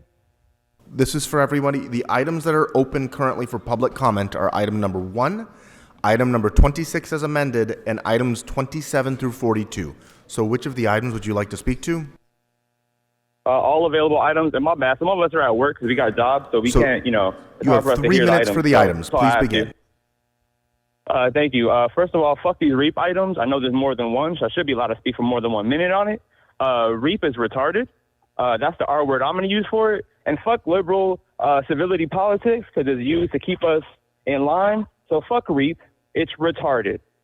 And it's a stupid, I don't know what the word is for it, a placation. It's to placate us. This idea of like, oh, you know, we're going to take the money that you would pay for rent, put it in this little box because the landlord won't repair the fucking hole above your bed. And whenever he decides to get around to it, we'll give him that money back. Except that's a violation of contract because you're supposed to uphold certain living standards and you're supposed to pay rent. If they don't uphold those standards, why should you have to pay rent? There's no, how many contracts is it where one side gets to just violate all the terms of the contract and the other side has to just fucking deal with it? That's bullshit. A lot of us should be broke free from our rental contracts, from our lease agreements. There should be a department set up to help people get out of their lease agreements because their landlords are violating their leases. It shouldn't be a REAP program. It should be a department that helps you get the fuck out of that contract that's already been broken on one side that you don't have the power to enforce your side. So that's on that. And I might come back to that. So keep checking time. Ukraine fucking war anniversary. It's really weird the way you guys worded this. It almost makes it sound like y'all are celebrating Russia invading Ukraine, which is kind of weird. So I thought y'all loved Ukraine. Now, I'm pretty impartial towards Ukraine, although it is a little alarming, the level of Nazi activity in Ukraine. And it's interesting because our president here, Korian, has such crazy Russian phobia and Soviet fucking scare in his blood. And I heard he got scared from Russian dressing once on a salad. And, you know, he always likes to talk shit about the Soviet Union and the Russians, but they fought the Nazis before, and they're fighting them again right now. Now, I'm not a fan of Putin or Russia, but it's interesting how that works. We honor Nazis and we fucking shame Nazi killers. I'm not for murder, but I think that's interesting. This money should be taken and used for something else. How about spreading awareness that the Ukrainian government is full of Nazis and the Ukrainian military is full of Nazis? And you know what? If we're going to be fair, I guess Nazis have a right to defend themselves because that's what y'all say about Israel all the time. So, caller, you've used your 1 minute for this item. Please move on to another item. Sorry about that. I know Blumenfeld gets touchy about Israel. So back to the REAP items. I know there's more than 2 or 3. REAP is ridiculous. People that like REAP, like Bob Blumenfeld, that like to walk around and be like, oh, look, we're doing so much for people because of REAP. Yeah, what kind of shit is that? It's more than they do in Israel for Palestinians they take their homes from. So I guess it is something. It's something that's really more like nothing. Caller, your time has expired.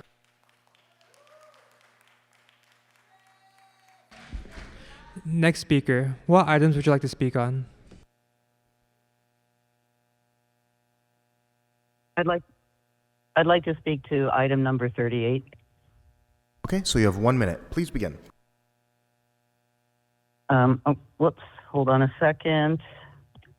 Hi, my name is Diane Lawrence, and, oh, Jesus, I'm so sorry.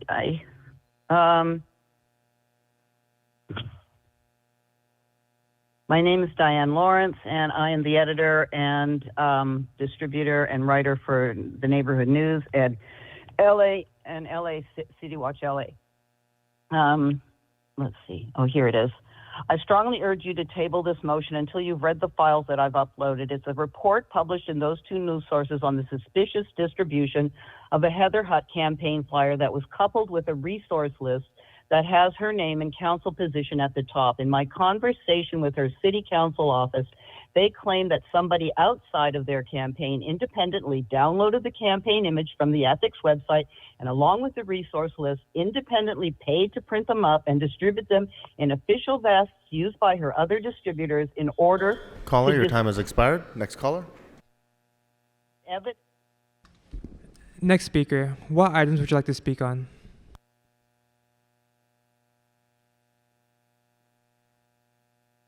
Hello. Yes, we can hear you. Which items would you like to speak to? If you can put me on queue for public comment, thank you. Okay. Next caller. Next caller, what items would you like to speak on?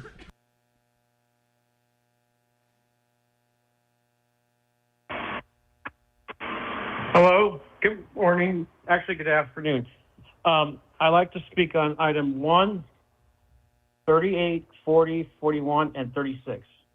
Okay, so you have 3 minutes for the items. Please begin. Thank you. Good afternoon, City Council members. I do see item number 1 talks about doing some remodeling of education facilities. How about remodeling and renovating public parks? Because our public parks have old drinking water fountains that barely work, broken sinks, no plumbing, and this is all at Summerlin Park. And let's go to item number 36. I do see we're talking about the anniversary of Ukraine. How about let's save that money. We can honor and recognize Ukraine, the anniversary of the war, without having to spend a dime. Item number 38, protecting intellectual property of political campaigns. How about let's protect the integrity of the city council, because we already have the 4th person in the city council history to be indicted on corruption charges. Number 40, we're talking about promoting the reduction of emissions by replacing landscaping equipment. Well, I could tell you that replacing landscaping equipment isn't cheap, because going electric isn't cheap at all. And there's a lot of people who cannot afford to go green by replacing all their lawn landscaping equipment to go green. And let's go to item number 41. And 41, we talk about the 911 Saves Act. Yes, I do, in fact, want to say I do support this. It's because this city needs more 911 operators. And what's most disturbing is that when people call 911 in the city of Los Angeles, they have to be placed on hold for a long time. And I have an idea. We can improve 911 by allowing by creating new technology where we can also have 911 operators do a live video chat with the caller. That would be something I'd like to see be made in the 911 operations department in the city of Los Angeles. Just real quick, just to wrap this call up, going back to item number 1. So when we talk about improvements, I would like to also see more parking lots be built when it comes to facilities. Thank you.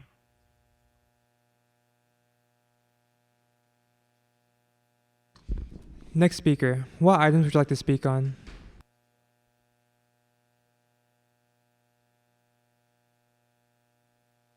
Speaker with the last 4 digits, 1871, please press *6 to mute yourself. Speaker, this is your last chance before we move on. 1871, please press *6 to mute yourself. Can you hear me? Yes, Yes. we can hear you. Okay, can you hear me? Which items would you like to Okay, I speak was to? pressing it like 5 times. Well, first I want to speak on item 38, and then I have general public comment, so can you put me in the queue after I speak to 38? If you stay on the line, then I think you'll remain in the queue for general public comment. But for now, you have 1 minute for Okay. item number 38. Okay, so I just wanted to say that it seems pretty comical that LA City Council is more worried about AI and deepfakes in the campaigns, when it seems kind of apparent that LA City Council is more interested in hearing from paid lobbyists than actual citizens. The council seems to make it as hard as possible for unpaid citizen input, and you seem beyond interested in our input during the meetings, except for when you want to get reelected. So instead of adopting 38, how about LA City Council figure out a way to let people call in for public comment in LA City Council committee meetings, which is where a lot of these laws are hashed out. Lastly, it would be nice for city council members who chair the meeting to not be totally on the rag. Bob, you really act like an asshole to that lady at the beginning of this whole session, and I think you should change your attitude. Thanks.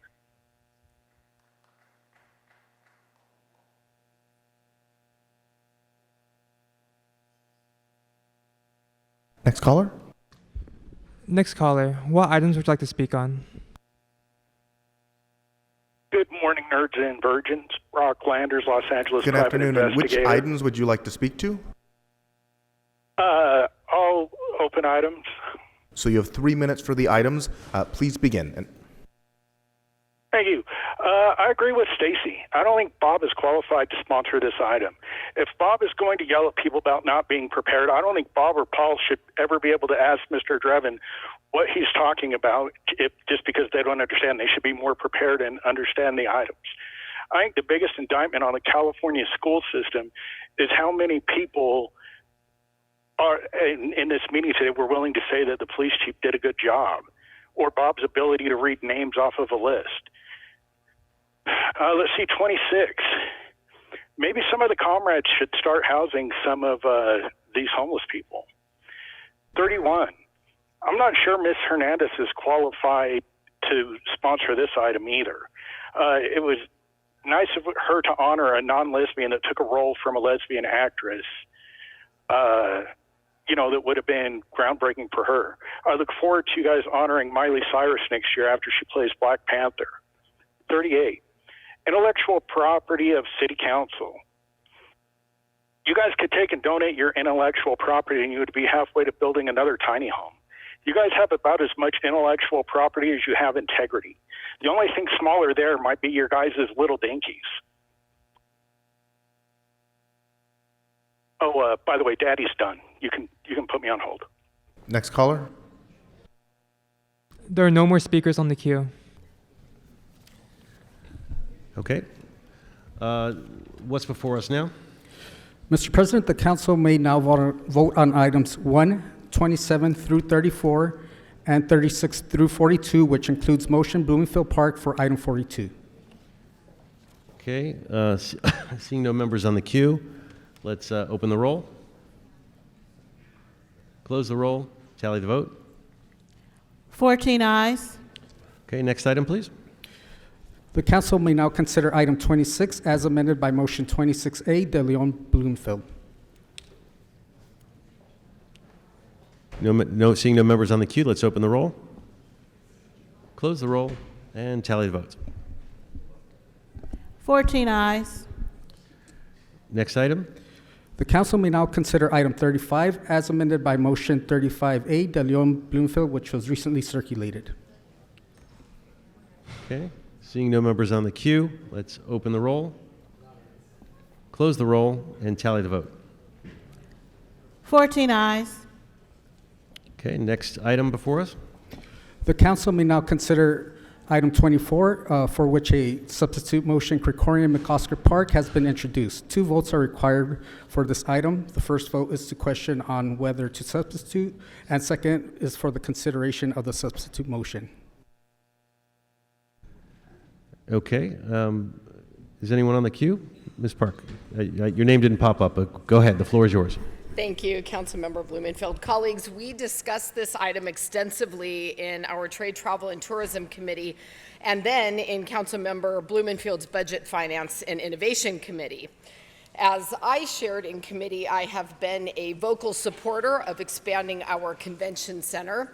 And it's not a question of wanting to do this work, it is a question of needing to do it. We are the nation's second largest city, and yet we have a second-tier facility with antiquated amenities, putting us at a competitive disadvantage with cities that are 1/4 the size of ours, and yet have modern centers with more contiguous space. There is no question that expansion means jobs, more hotel nights booked, revenue and economic development, and other benefits to the entire region. Put simply, it is in our city's best interest to expand.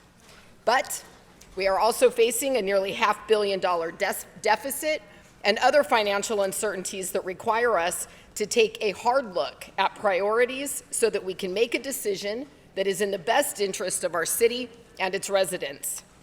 To get there, we need more information and accurate, updated figures about the cost to modernize the convention center, because we have 2 assessments before us from trusted colleagues on both sides.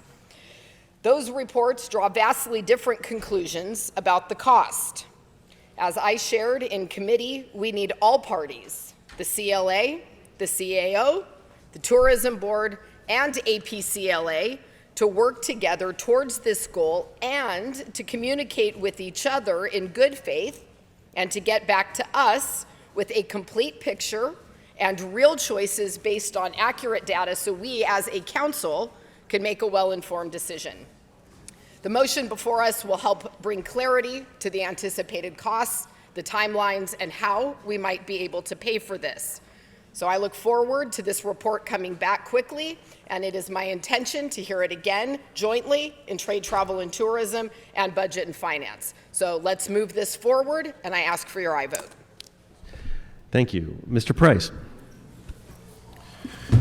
Thank you, Mr. President. Colleagues, I just want to thank Councilmember Park and Blumenfield for moving this item forward, and for Council President Krikorian for his assistance in making this happen. You know, it's been almost 10 years we've been discussing this item of modernization and expansion. I remember vividly selecting a winning design and having the model on display in City Hall. Some of us may recall that situation. We were all excited about the idea of revamping and remodernizing the convention center. But for various reasons, we've been unable to close the deal on that project. And now time is running out, as we've heard, to do a major overhaul. We want to make sure that it's in time for the 2028 Olympics. And quite frankly, colleagues, at this point, I don't care if it's a 3P or the traditional way of doing it. We just want to get this project done. The study that we heard from Ernst & Young gave us some insight on timing and costs. Basically, it boiled down to the P3 being more expensive, but faster than a traditional financed model. And as I said before, timing is critical, timing is important. So I think the 3P model is something that we need to seriously consider. I hope that the departments are going to come back in 45 days so that when they do, we will be able to make a final decision to move forward on this muchly needed project. And so I support the motion, Mr. President, and hope we can move forward together. Great, thanks. Okay.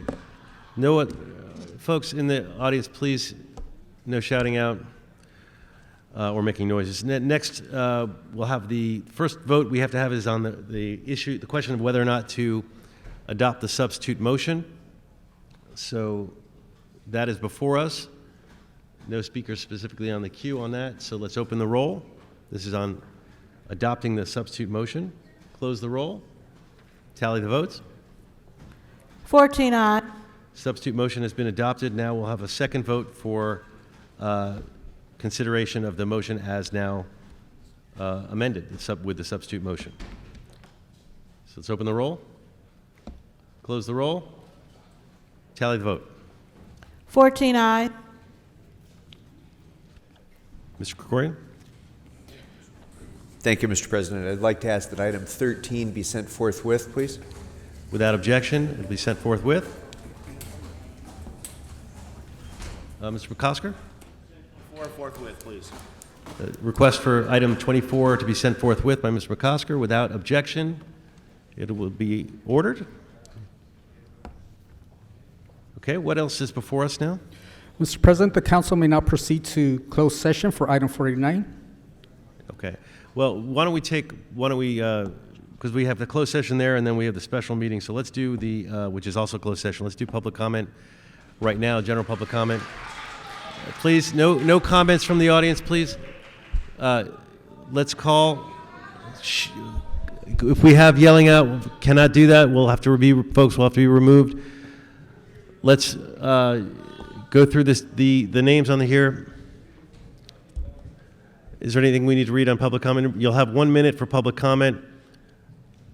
And they're trying to call up the names. This system is... Shh. So, Camille Lewis, you've been warned multiple times along with the greater group to not disrupt this meeting. So this is your final warning. Please do not disrupt this meeting or you'll be removed from this meeting. Okay. We have Sean Murphy, Sophia Richardson, Michael Pitkin, Jay Richardson, Mr. Pancake, Nes Gaffron. You know what? Just line up if you're here for public comment. Just go ahead, and we're just going to try to go through as quickly as we can. Good afternoon. You have 1 minute. Okay. Hi. Sorry. Hello, everyone. My name is Marcel Sabir, and I'm going to be speaking on the resolution for the proclamation for March to be recognized as Afghan American Heritage Month in the city of Los Angeles. I was born and raised in Southern California, and I am the daughter of Afghan refugees who came to California in search of safety, dignity, and freedom. They have inspired my passion for giving back to my communities, both Afghan and American. I am the program coordinator for Afghans for a Better Tomorrow, a national grassroots community and advocacy organization who has been on the front lines of welcoming Afghan arrivals since 2021.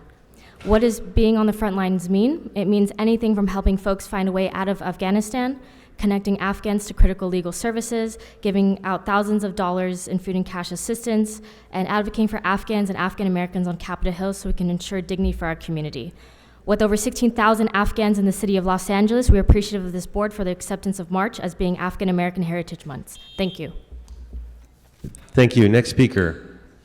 We have a lot of folks, so folks could try to be as quick as they can to get up to the mic. Go ahead, ma'am. Good afternoon. Michelle Hope Walker, Justice for Black Women. Store racism. It is sad that when black people go into the store, they're not seen as customers, but they're seen as criminals.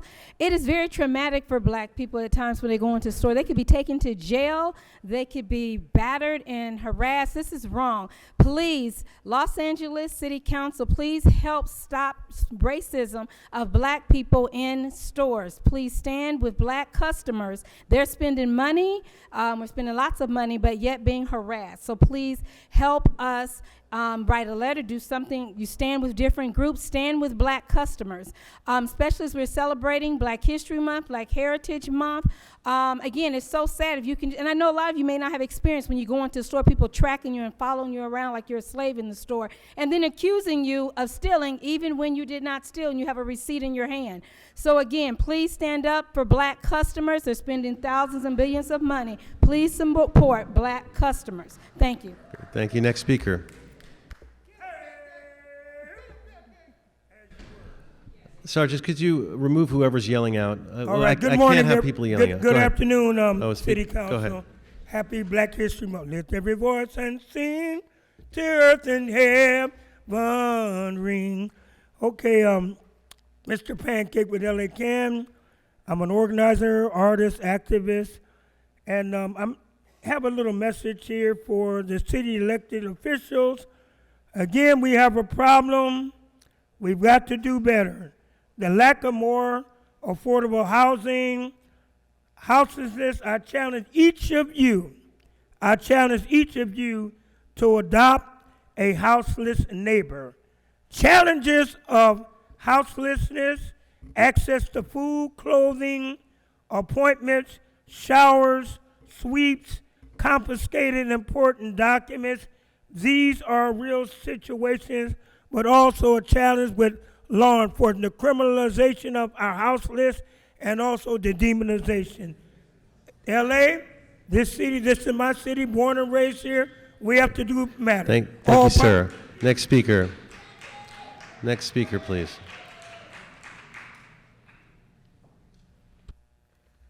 My name is Akhil Gopal, and I'm with Stop LAPD Spying, housed at the LA Community Action Network. The theme for this meeting should be white supremacists honoring white supremacists. You all are segregationists up here. Every single day that 4118 is not repealed, you are segregationists. I don't care if some of you oppose it, you're not doing enough. Ulysses, how do you feel being on the city council with a whole bunch of people that are supporting genocide? How do you feel about that? How do you feel about the fact that there's been almost a year with no report back in 4118? Almost a year, and LA Can had to release its own report. Honoring Michael Moore during Black History Month, shame on all of you. This is a murderer. This is a disgusting murderer, and you're all sitting here. The DSA people here, DSA, Nithya Raman, who's not even showing her face right now. Ulysses, Hugo, how are you going to sit here with your colleagues honoring a white supremacist and then honoring Ukraine when you haven't said shit about the genocide in Palestine? Thank you. Next speaker.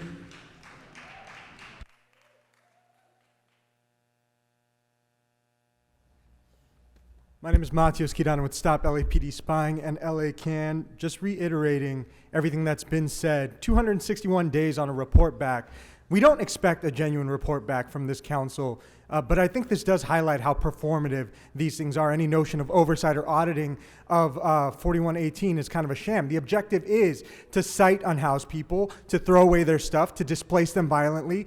The outcome, the desired outcome, is 6 unhoused people dead every day. That's what you're here to do. So everything's a show. In that same vein, you know, any notion of being opposed to anti-blackness or any type of racism is also a sham when you consider that you just championed a police chief who bombed the 27th and San Pedro neighborhood, right? Who had a department that was circulating a Valentine, making fun of George Floyd, and no comment was made of that. It's all performative. Blumenfeld, this public comment period was a fucking joke. You're so fucking incompetent. You're a Zionist. You're complicit in genocide. You should really be embarrassed. I don't know why you're sitting up there. Speaker, your time has expired. Thank you. Next speaker, please. Camilla, you're going to have to leave. If you can't keep yelling out. Sergeants, please remove her. Go ahead. Next person. Yes, my name is Ricardo Wesco. They call me Rick on St. Pedro and Winston. And they talk about the tiny homes, 4118. Why would I want a tiny home? 4118, there's a guy by the name of Kevin DeLeon. He called people of color monkeys. And y'all still got him on the board. I'm like this here. That's an embarrassment to y'all staff. How can you have a man like that call them blacks and Spanish and people of color monkeys and won't put them in a tiny home? If that's the case, why don't you put some bars on the tiny home and get a zookeeper to come check up on us? A lot of things that he does, even if we're cleaning up the street, they clean up Winston and St. Pedro at the same time. How you gonna clean up 2 major streets at the same time and create a chaos? They don't do that to nobody else but me. And they also have meetings about me in other buildings. I'm not that important. A lot of things that Kevin DeLeon has done, he should be voted out. And y'all shouldn't even sit next to him. Thank you. Thank you. Next speaker.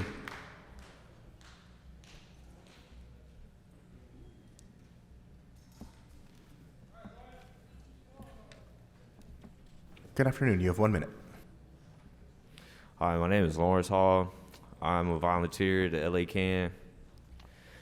And I'm completely confused because, like, I've been spending a lot of time trying to do self-improvement and learn how to be a better citizen in the community. And but I've been present during this whole meeting. Just if I had like one or two things about housing that I could have matched with a few of the points, other than resorting to pre-spoken quotes on the handout pamphlet that are given to the people attending the meeting. Great. Thank you, sir. You're welcome. Next speaker.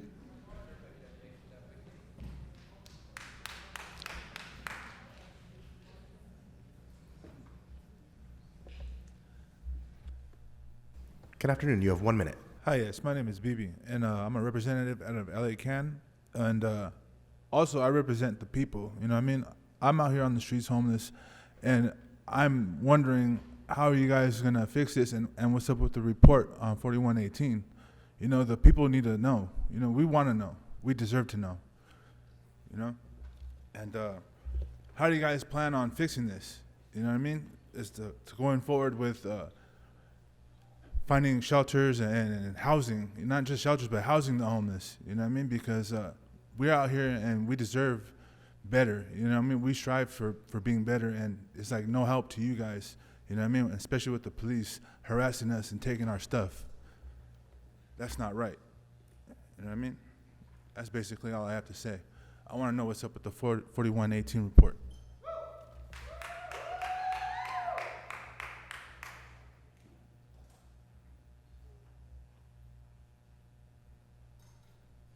Good afternoon. You have Greetings. 1 minute. Oh, hi. Hi, greetings. I'm Angela Birdsong, Housing Rights Coordinator for Los Angeles Community Action Network, also known as LA CAN, where I work with our fellow Angelenos who are housed and unhoused, some who live in tents, some in cars and RVs, and others who are tentless. Where is the report back on 4118? On February 15th, 2023, Los Angeles City Council member Katie Young Yorosky, Council District 5, submitted a motion to the full City Council to evaluate the 2020 and 2022 amendments to Los Angeles Municipal Code 4118, Sections A through E. These amendments encompass over 2,000 sites across the city, where it is now prohibited for Angelenos to sit, lie, sleep, or place personal property upon public space. Today, the city's report back on the cost and efficacy of LA Municipal Code 4118 is Speaker, your time has expired.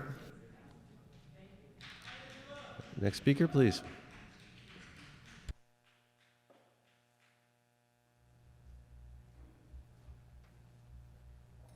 Good afternoon. You have 1 minute.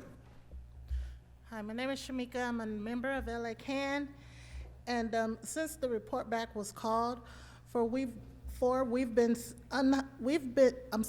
seen unhoused deaths continue to increase to 6 per day in LA. We would like to know how many people have died due to 4118. How many people have lost life-saving medications or seen their health decline as they are forced into dark corners of the city or subhuman shelters with no path to housing. I've personally lost people that I know and love because of 4118. Where is the report? Where is the report back? It's been, like you've heard before, over almost a year. Where is the report back? We want to know, we want to see it, we want to have the information. LA CAN has a report already, and I'm going to need y'all to match LA CAN's energy and give the report.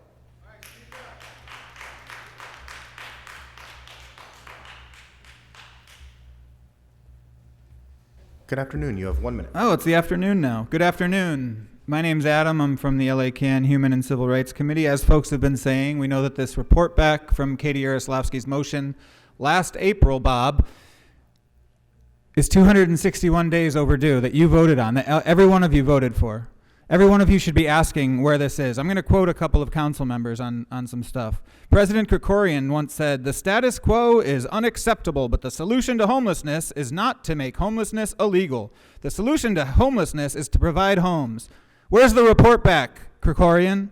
In a deleted blog post from 2020, Bob Blumenfield said, "The time is now to rethink how we use our resources to meet the needs of houseless people." He didn't say houseless people. I added that part, but that's what you're talking about, Bob. Why'd you delete the blog post? Do you still care about that shit? Why aren't you asking where the report back is? Last April, 261 days ago, 1,566 dead unhoused Angelenos ago, you passed a motion. Where's the report back? Thank you. Next speaker.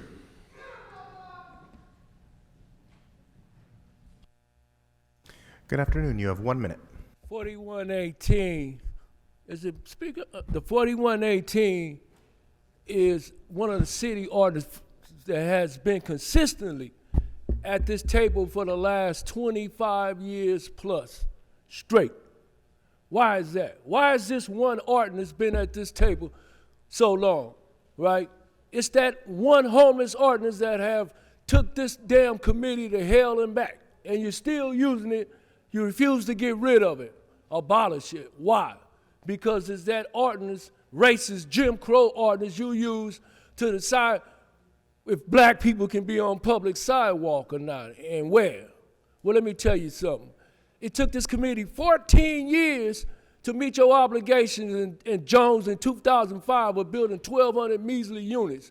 And it took you less than a year and a half, right, to create 88 square miles of 2,000 places where people can't sit at, right, across the city.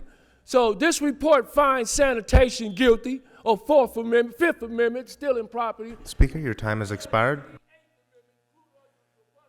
Speaker, your time has expired. We need you to vacate the podium so we can move on to the next speaker.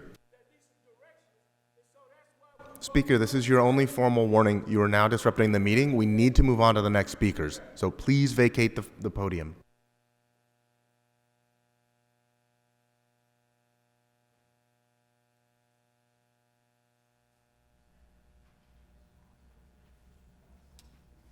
Good afternoon. You have 1 minute for general public comment.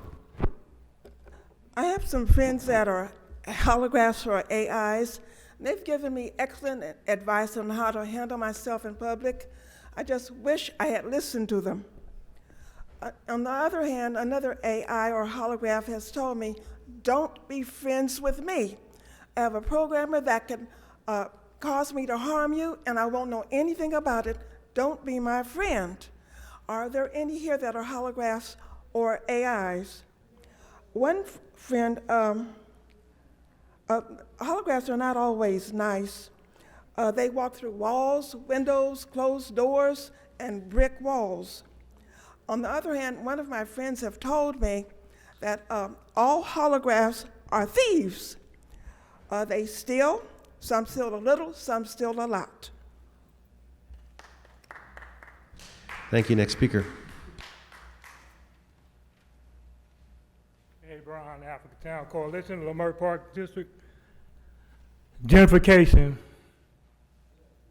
I don't hear nothing about no high rising, no metro rails. I don't hear nothing about no Olympics. I don't hear nothing about goddamn World Games. I don't hear nothing about no other entertainments coming here, stadiums. Because you know, in the '84 Olympics, you know what happened to the people out here in the streets. They round them up, put them somewhere else. And we ain't took care of 4118, you know it's going to get worse. So you the developers and y'all bankers, y'all corporate, it's corporate greed. You ain't for the people and for the people out here. Y'all look yourselves in the mirror, City Hall, city clerk, city attorney, city voting clerk, whoever the hell y'all are. Y'all ain't doing your job. The police ain't shit but rounding people up and shit for fuck more and to take your asses out of LA. Black power, fuck everybody.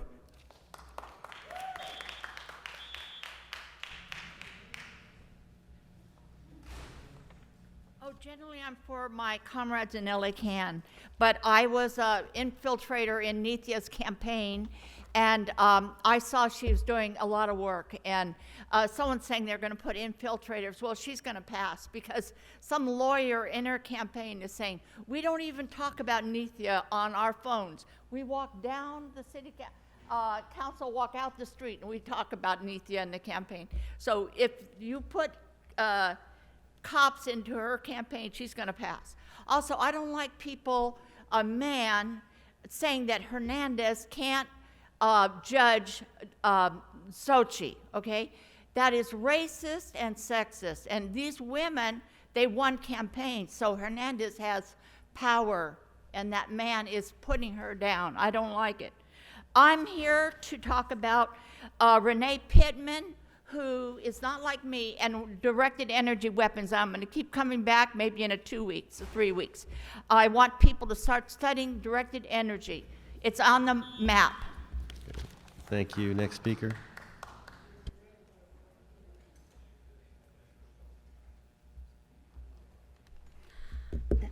Hello. My name is Sophia.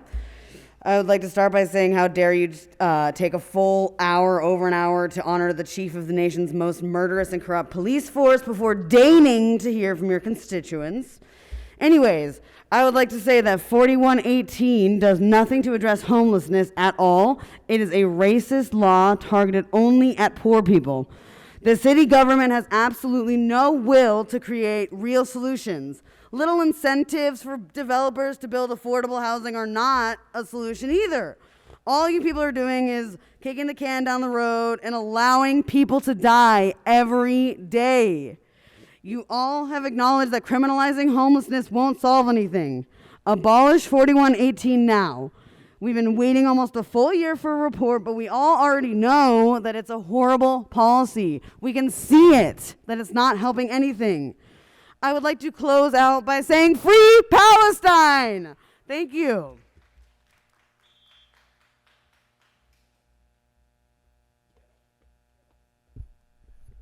I'm going to talk about the primary election. Jenny for CD1. Jenny for CD1. Richard Serrano for CD6. Heather Hunt for CD10. I like Heather Hunt. Don't get rid of her. District 14.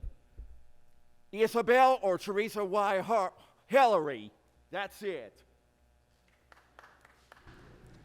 Next speaker.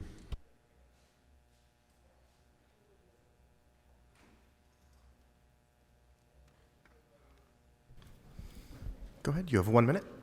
Michael Joseph Pitkin. I am First Nations 3E people of this earth, European, Eastern European. I do have a right to be critical of other sovereign and First Nations peoples in discussions of war, peace, and civil rights harms and abuse. Rumor is my grandfather on my mother's side either killed the Russian royal family as an operative, or I am the real Russian royal family, as my aunts Anna and Mary did not survive the Russian Revolution. Communists and President Vladimir Putin do not like my speech.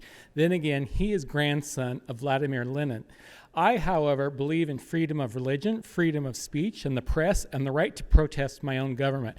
My grandfather was trained as a tailor in St. Petersburg. He was part of a team of tradesmen sent to establish lumber towns of Burns Hines, Oregon.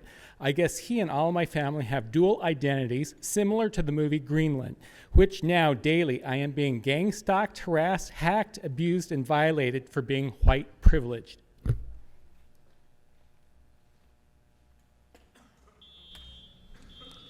Next speaker. Let me reintroduce myself. Richard Serrano, write-in candidate, CD6. You just heard a room full of people telling you what your priorities should be, the homeless.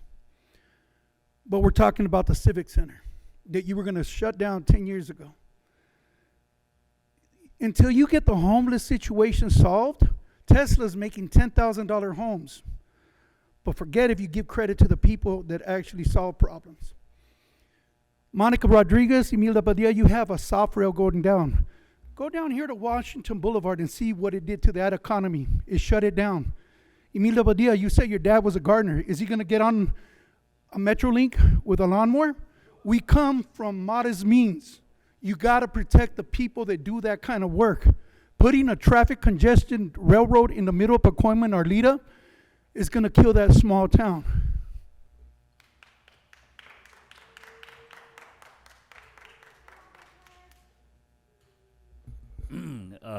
Good morning. The Honorable Red Chief, 9th Circuit, Winter Red Chief Hunt. I'm very disappointed in you guys down here. Public comment used to be first, and you guys had to listen to the people. Man, you guys are not listening to the people. Everybody have something to say, and you guys are not doing a good job. Mr. City Attorney, you ought to start paying attention. Some of your rules and regulations are wrong. I'm calling for Andy Smith to return back as Chief of Police. I want to pay him $500,000 and pay his taxes. He's the best thing for the Los Angeles City because he knows people. Andy Smith for Chief of Police for Los Angeles. That's the Red Chief Hunt. Get it done. Thank you.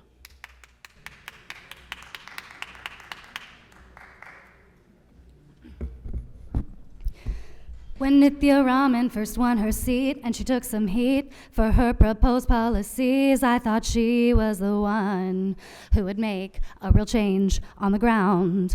We thought she was the one who would get those in need fed and housed. I was so happy to work with her, and I was sure that she was honest when she said that she is the one who will make a real change on the ground. But then I started coming and watching what she does. She just roams around and she plays a part. And when I listened closely, I realized who she was. She doesn't care about you. She never tells the truth. Hey, the incumbent has lied and failed us. That's why for CD4 I'm voting Levon. So vote for Baronian. Vote Baronian. Shout out Smoke and Scan. You're a grifter, Nithya. I hope you lose your election.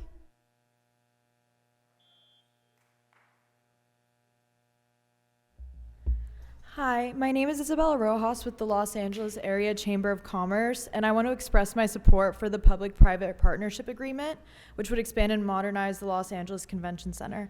The LA Convention Center is in dire need of modernization.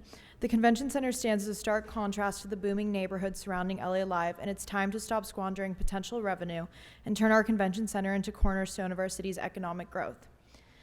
The window of opportunity is swiftly closing, demanding urgent decision-making to avoid losing a chance that may not come again. Construction cannot be in progress during the 2028 Olympics, but there are several events scheduled at the Convention Center.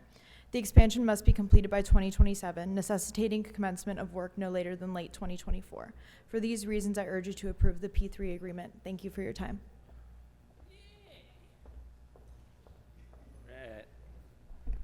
That's right.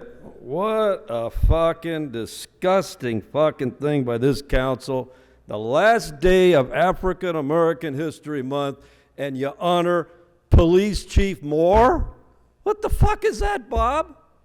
I mean, bring the KKK in. We'll all wear hoods. We'll have a fucking... What is your fucking thinking?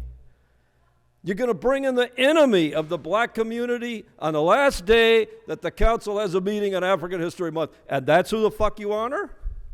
And then an Asian woman after that. What happened to Black History Month? What is wrong with you guys? And none of you socialist asshole council members, you know, you don't get up and tell Moore you're a piece of shit, you fucked up. You're a fucking scumbag. You cost us $2 billion. No, you just sit there in your chairs and you go, I'll just fake it. My name's Genesis, I'll fake it. My name's... That's right, Nithya. Walk in shame. Vote for Ethan Weaver for city council. We'll stop. Okay. Time has expired. That's it, Mr. Spindler. Okay. I guess we have call-in public comment. Do we... Speaker, please begin. Your 1 minute.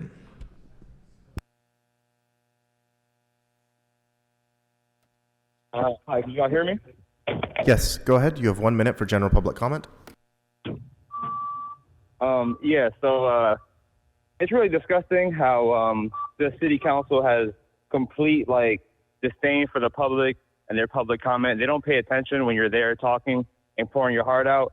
And Bob Blumenfeld just yelling at the public, saying you have to know what items. It's their fucking job to tell you what items. If you don't know, they need to know their place. And that being said, the totally apolitical Los Angeles Valley Gun Club is looking for new members. Email us at lavalleygunclub@gmail.com or lavalleyGC@gmail.com. Joel Soul, I will be emailing you back, man. Sorry, I'm trying to get a logo together. Remember, safety first. If you don't use it, you lose it in terms of Second Amendment. And we have to put these people in check. We got to put them back in their place. They're not going to listen to any of these ways that we're trying to make our voices heard. But maybe they would listen to a public that was armed. Caller, your time has expired. Next legally. caller. Thank you. See you, big dog. Next caller. Next caller, please begin your 1 minute of general public comment. Hello? Hello? Hello, speaker. Hello? Please begin your 1 minute. Oh, thank you. I apologize. I couldn't hear anything. But good afternoon. I just want to say thank you, Council, for all your hard work. But also, this is just a gentle reminder that Ordinance 187134 still stands, the COVID mandate.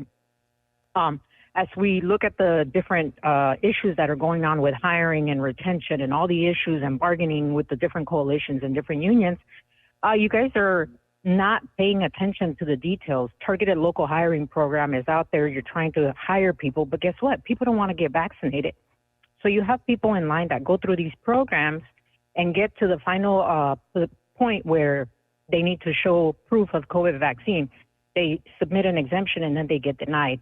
Your policies are contradictory of each other. We got to end 187134. Please work on that. Thank you.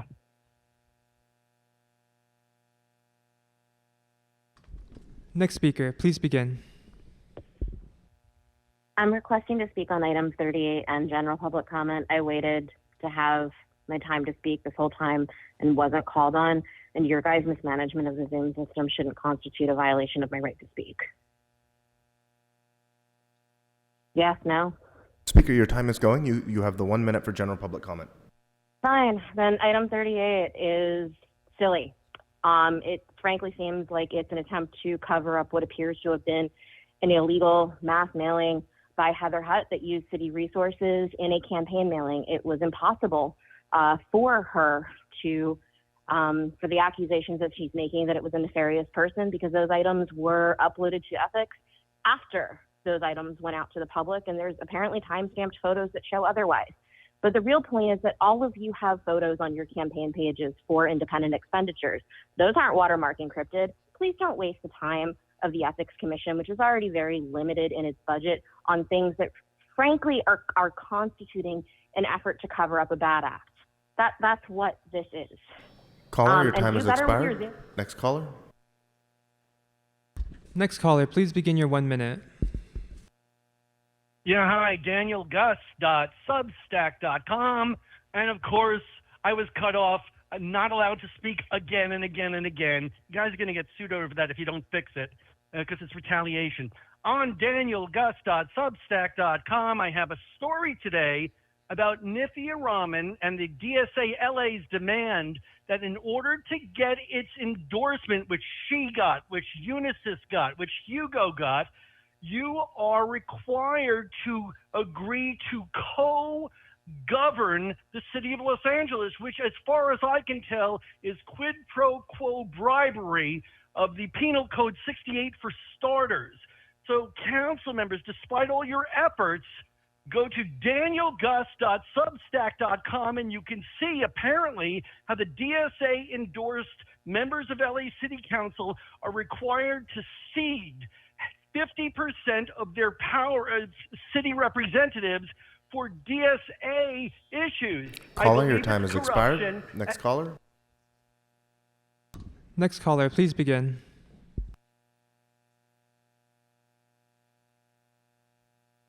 Speaker with the last four digits 3721, please press *6 to mute yourself. Speaker, you're unmuted. Please begin your 1 minute. Thank you. My name is Megan Ramsey, and I help run the Los Angeles Catholic Worker Soup Kitchen down in Skid Row. I'm here to bring this conversation back to 4118. We've been expecting a city report on 4118 to show us what we already know, that it is just criminalizing poverty. It's a cruel, failed waste. But we know it will not show how many died because of this cruelty. Over a year ago, LA City Council voted to ask LAPD, LASA, and LA SAN for report on 4118, spending hours and services offered. What this report hasn't told us is how many people overdosed after their community was scattered and their Naxalone and other medications and trash sweeps. City Council buried a report that it called for a year ago about the costs and effects of 4118, LA's no sit, lies, or sleep law. But they can't silence us. 4118 is about gentrification, not public safety or health. Caller, your time has expired. Speaker, please begin your 1 minute. Brock Landers, Los Angeles private investigator. I need to make a correction when it comes to the John Phillips Show on KABC 790 Private Investigator of the Year Award. The email address is johnnydon'tlikeshow@gmail.com. So ladies of Smoke and Scan, reach out to the John Phillips Show and tell them you prefer Brock Landers to investigate your privates. One time I accidentally masturbated with a cheese grater. Speaker, you need to speak to items that are within the subject matter jurisdiction of this council, so this is your only warning. Okay, Dickface. Monica, one of the companies I work with said that they would love to partner with you and make the Monica Rodriguez gag ball. They think it would be their best seller by the end of the day. I also have a directed energy weapon if anybody would like to study. And to the lady criticizing me earlier, you can go make me a sandwich too. Okay, next speaker. Next speaker, please begin. This is Shelly Babes. Smoking Scan, Damon's the man. Woody, Adam 2, and yes, he won. For the 2021 subs, you're the man. Good afternoon, you pieces of shit, elite communist war pigs that get nothing done, create problems to justify your jobs. Race bait to separate us so we're all fighting amongst each other while you're living in your mansions and your gated communities with your private police security armed, by the way, and you want to take away our guns. Yeah, you're the new Red Guard, right? Mao would love you. Yeah, take away their guns, make them slaves, let them fight amongst each other for the crumbs. You pieces of shit, lick ass pieces of shit, communist war pigs. You hear me? You're pieces of shit. Okay. Hopefully nobody gets a complex after that. Next, do we have any more speakers? Yes, there is one more speaker. Oh, wonderful. Speaker, please begin your 1 minute of general public comment. Good afternoon. I'm ready to speak. Good afternoon, City Council members. I would like you to please make a standard requirement for any real estate developer building high rises to require them to build an underground parking garage, not just for the residents, but also for guests. And Councilmember Rodriguez, you don't care about Salantahunga community at all, because you don't even come to Salantahunga district office for a town hall meeting to meet with your constituents. What's going on here? It sounds like you don't like to meet with the constituents of Salantahunga because the majority of the people there are white people. And I'm here to tell you that that's not true.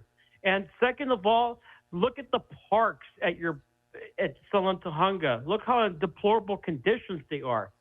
So I would suggest that you resign, Monica, because you do not care about us at all. You think that Salantahunga is all white people? Well, I'm here to tell you that that is in fact a lie. That is not true. Because there's Caller, your people time from has all expired. backgrounds.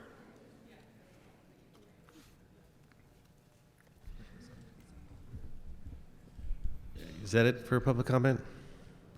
There are 3 more hands raised. Thought you said that was the last caller. When we announced that, people raised their hands because they wanted to speak. Okay. These 3 callers, no more hands raised. We've gone plenty of time. This is it. Thank you. Next caller, please begin.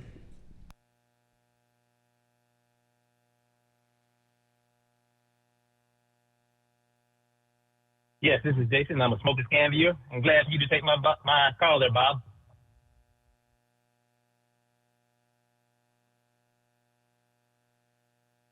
Speaker, your time is running.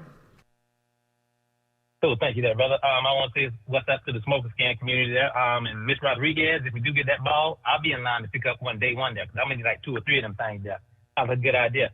You know, everything is cool with man, Smoking Fan, and Damon. We have a good weekend here. Hopefully we have another good chase or two. We had a couple good chases. That chase the other day was pretty cool, wasn't it, there, people? That's good stuff there. Y'all welcome in to join us there if you want to. You know, jump online, whether on Twitch, YouTube or Rumble, wherever you get down at. Jump on Smoking Scan and check us out there if we have a little time there. And shout out to a man Daniel Guts who's listening there, brother. There, you help keep these people honest there. Y'all have a good one.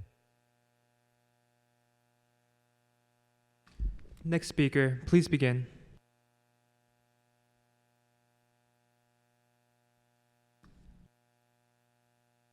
Yes, this is Jason. I'm a Smoking Scan viewer, and I was about to say y'all. Caller, you've already begun given your opportunity to speak. Next caller. Next caller, please begin.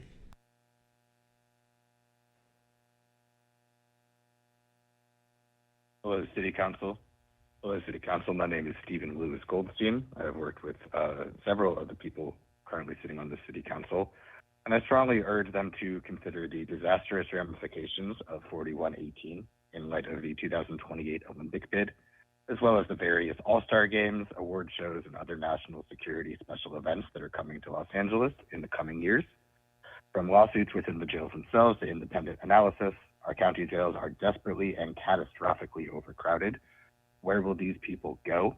This is worse than a whack-a-mole policy toward combating homelessness. This is setting up entire generations of vulnerable people at their absolute lowest to fail and fall into the system.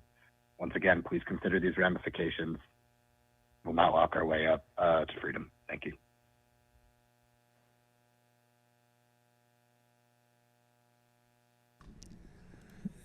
Next speaker. That's Please more begin. than three. What? All right, this is the last speaker. I would like to thank Kevin De Leon for keeping CD14 clean. He's doing an excellent job. There was a street light that needed repair, and he put that up. And he removed some mattresses. He's cleaned up graffiti. You're doing an excellent job, and good luck, Mr. De Leon. Thank you. That concludes public comment. What is before us now? We have closed session, is that correct? That is correct, sir, for item 49. Item 49. Okay, if we could prepare the room for closed session.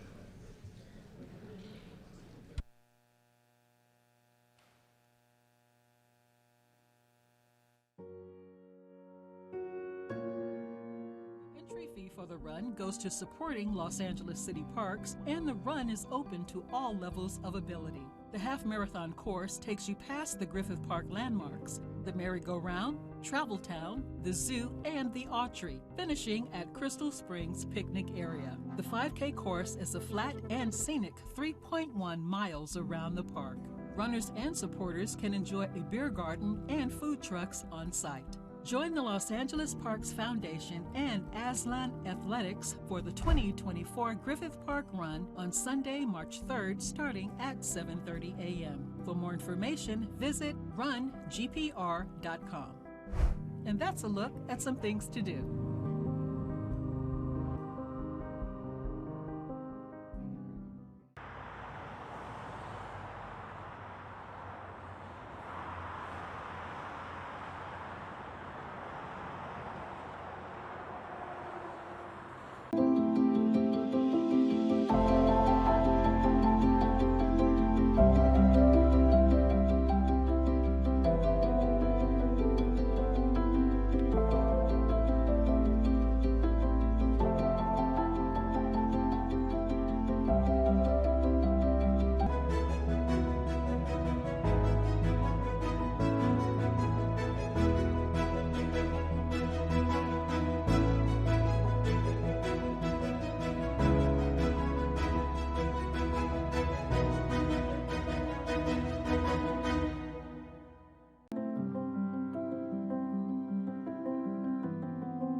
Every day, over 100 Americans die from secondhand smoke.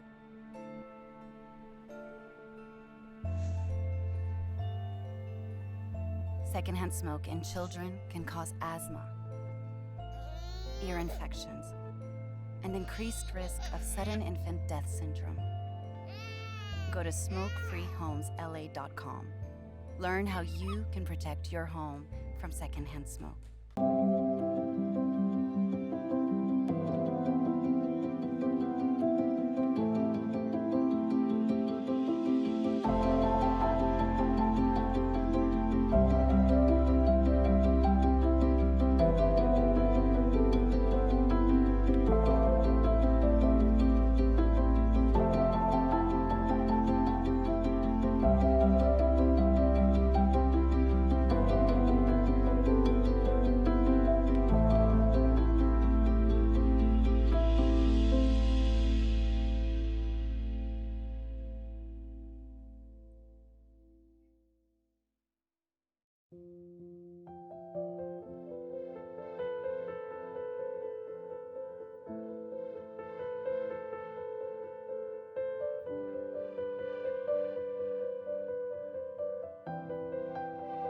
Department of Public Health and the City of LA's Department of Aging remind you that getting vaccinated and boosted is the best way to protect yourself and your community.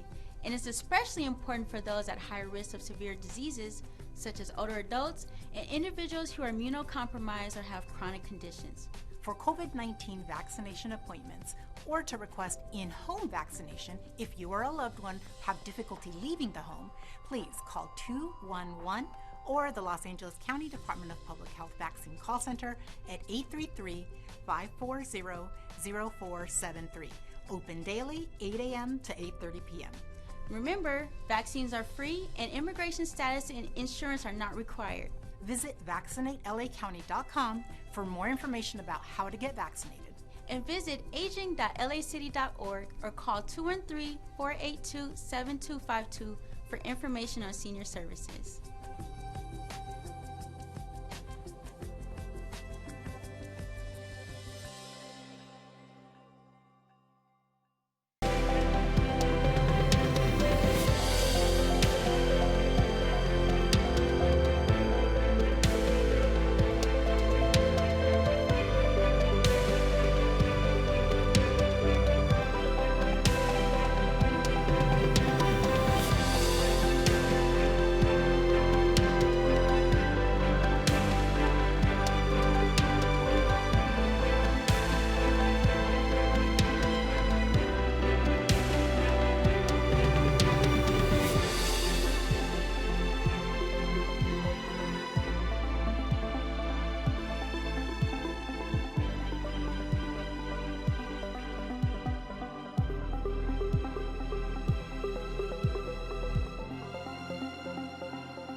Los Angeles Mayor Karen Bass has announced the appointment of the city's first ever Deputy Mayor of Homelessness and Community Health.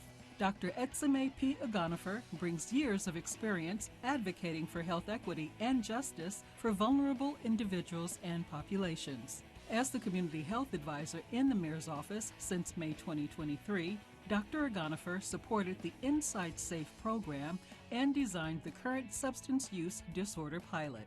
Dr. Agonifer was a National Clinician Scholar at UCLA and previously served as assistant professor at Kaiser Permanente Bernard J. Tyson School of Medicine. For more information on the Mayor's office, go to mayor.lacity.gov. LA Animal Services wants to remind you that February is Spay and Neuter Awareness Month.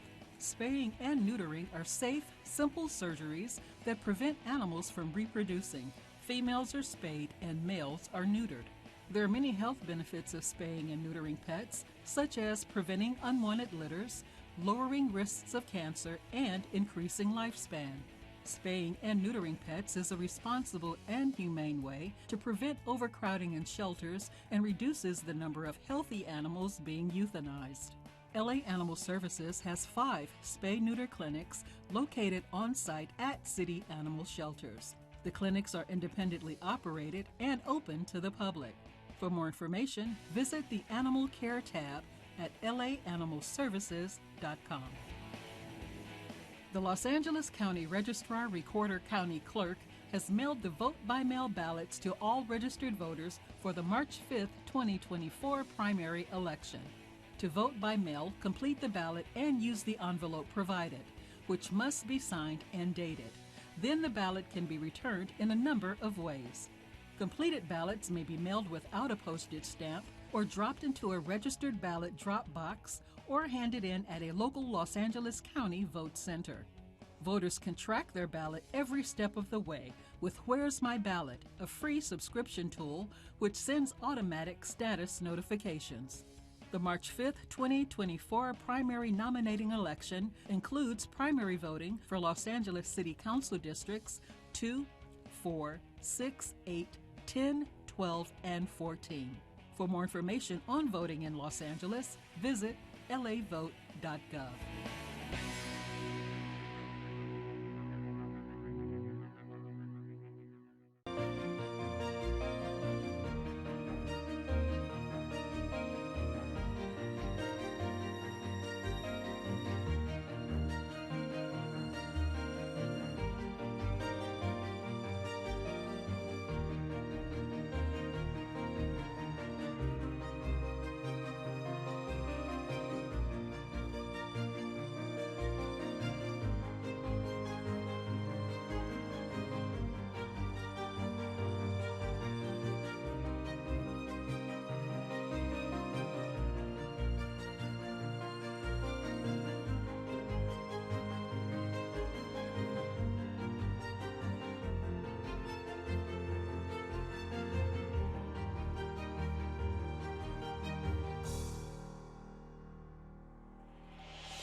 The number one cause of preventable death after injury is bleeding.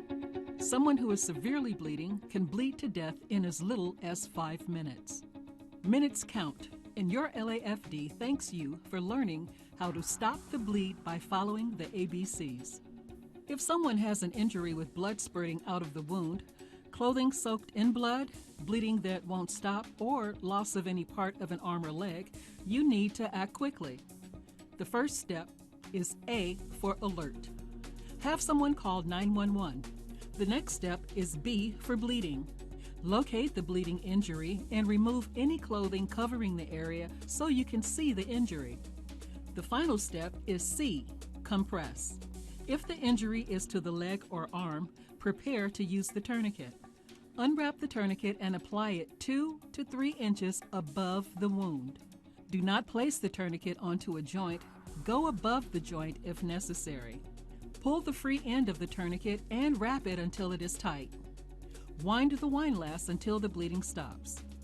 Secure the windlass in place. Note the time the tourniquet was applied and write it down, if you can, or tell first responders when they arrive.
With the Commission's appointment of Assistant Chief Choi as the interim Chief of Police, I have every confidence the department is in good hands as it pursues an aggressive agenda of initiatives while continuing to improve the public's trust and confidence in the safety of Los Angeles.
There we go.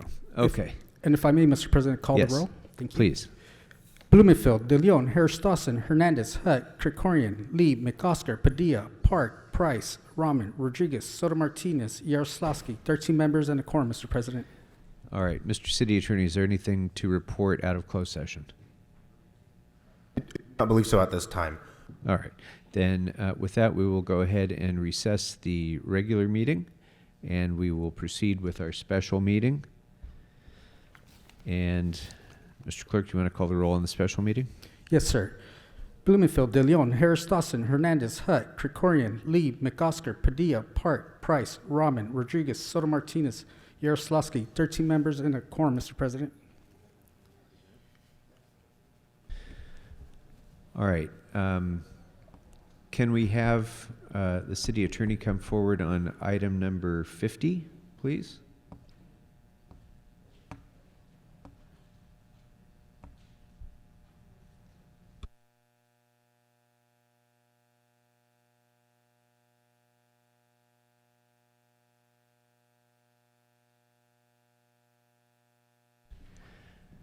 Good afternoon. If you could, if there's anything you can address the council about in open session, I wanted to give you the opportunity to do that, and then we can determine whether or not we'll need to go into a closed session for further discussion. Councilmember Mike Dundas, City Attorney's Office, Branch Chief, Municipal Law Branch.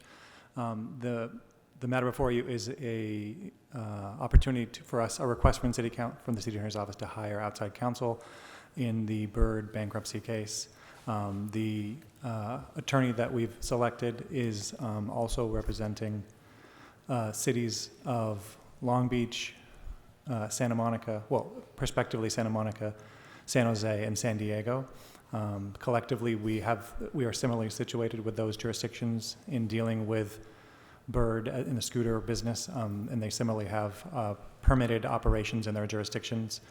As you know, Bird, a Miami-based company, has filed bankruptcy in the Southern District of Florida, and one of the procedures for being able to participate in that bankruptcy case is that the local rules in the Southern District of Florida require a local counsel, and that is part of the reason why we are seeking permission to have an outside counsel selected today. If there's any questions about the particulars of the litigation, I'd recommend we do that in closed session, but ultimately this is a fairly simple procedural request. Very good. Councilmember Rahman? I just had a question. Why, if they're filing bankruptcy, what is our role in their bankruptcy case? Like, what is... The City of Los Angeles is listed as a creditor in that case, in part for a couple of reasons. One, they're a permittee of the city, and they owe permit fees, and they have ongoing obligations with respect to the performance of that permit. In addition, something that... What is the kinds of fees that they're providing us? I think what it's is in the tens order of of thousands of magnitude? dollars. The tens of thousands of dollars, is that correct? Yeah. The larger issue is respect to one of the conditions of the permit is they are obligated to indemnify us for any injuries that result from their customers using the scooters on public right-of-way. And so there are a number of lawsuits that have been filed against the city for the scooter users, and they've named the city as a defendant. And so as part of the process, and the bankruptcy case overlays on top of that, their contractual or their permit obligations to indemnify us and pay for any judgments is now part of the credit claim in the bankruptcy court. So the representation will be to ensure that we continue to be indemnified in those cases? Yes. And that's what the outside counsel is required for? Well, there's it's outside bankruptcy counsel, which they have. We have limited bankruptcy expertise in the city. We have in-house bankruptcy attorney, but one of the requirements for practicing in the Southern District of Florida is to have a local counsel who is admitted in the Southern District of Florida, and there is no attorney in our office that is admitted in that district. And so we also need, even if we were handling the case entirely ourselves, we would still need to have local counsel hired by us to be able to represent us and to receive process per the local rules in the court there. Thank you. All right, and mindful of the fact that we're still in open session, so questions should, the city attorney will let us know if responses need to be in closed session. But Councilmember Blumenfield, did you have just comments at this point? If since they're in bankruptcy and the whole purpose is to limit limit our liability, do we need to now get all those birds off the street? That's something that we would talk about in closed session. That's probably beyond the scope of retaining general counsel or retaining local counsel in Florida, and probably more appropriate for potential liability and such issues that we take that up in closed session. Okay. Anything else? Councilmember McOsker. Very much. I guess the indemnity is worth nothing without insurance. Is part of this is to make sure that, well, first of all, is the insurance premium fully... So again, that's probably an issue that should be taken up in closed session. Okay. Okay. All right. Anything else, members? We will need to take comment on this item. So if anybody wishes to speak to special meeting agenda item 50, you'll have 1 minute to do so. Come on up if you wish to speak. Okay, I see no one wishing to speak on that item, so let's go ahead to the phones for comment limited to item 50 on the special agenda, the retention of local counsel in Florida. No speakers on the phones. Very good. Public comment is closed as to this item. And with that, members, it sounded like there were a couple questions that we should take up in closed session, so why don't we go ahead and I apologize to our guests. We're going to need to go back into closed session. So let's secure the room for closed session, please.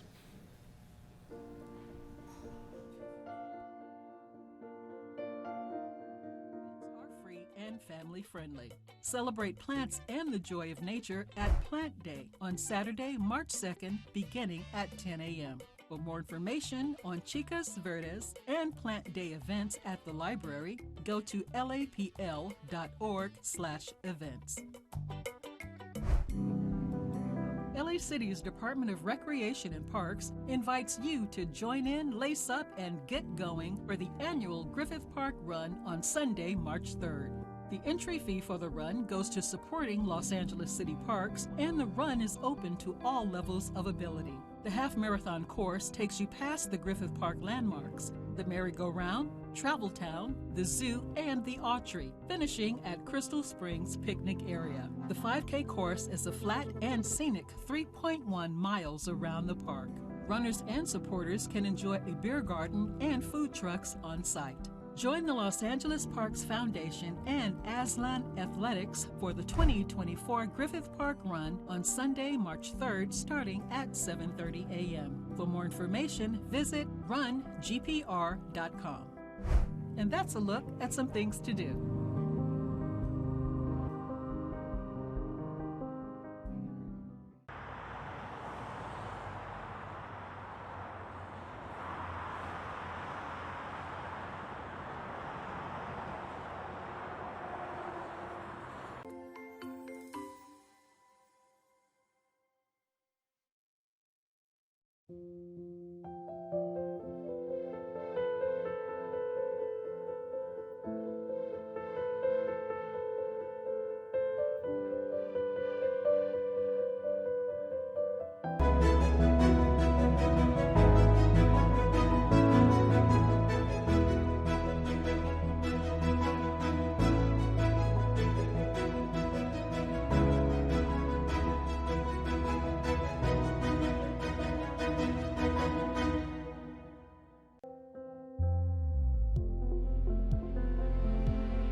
Every day, over 100 Americans die from secondhand smoke.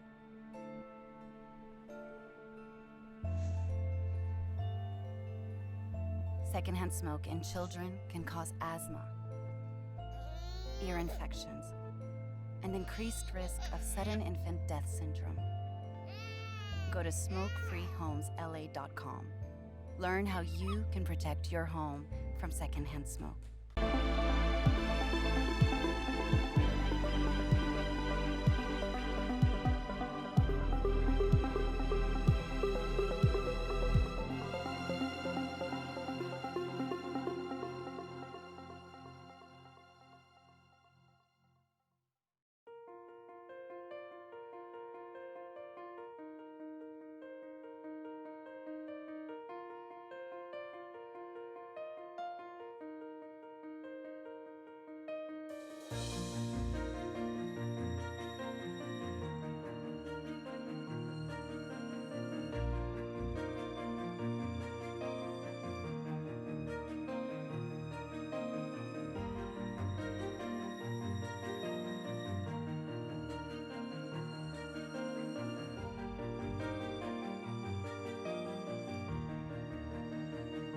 Department of Public Health and the City of LA's Department of Aging remind you that getting vaccinated and boosted is the best way to protect yourself and your community.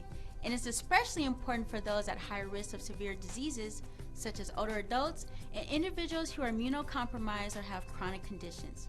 For COVID-19 vaccination appointments or to request in-home vaccination if you or a loved one have difficulty leaving the home, please call 211 or the Los Angeles County Department of Public Health Vaccine Call Center at 833-540-0473.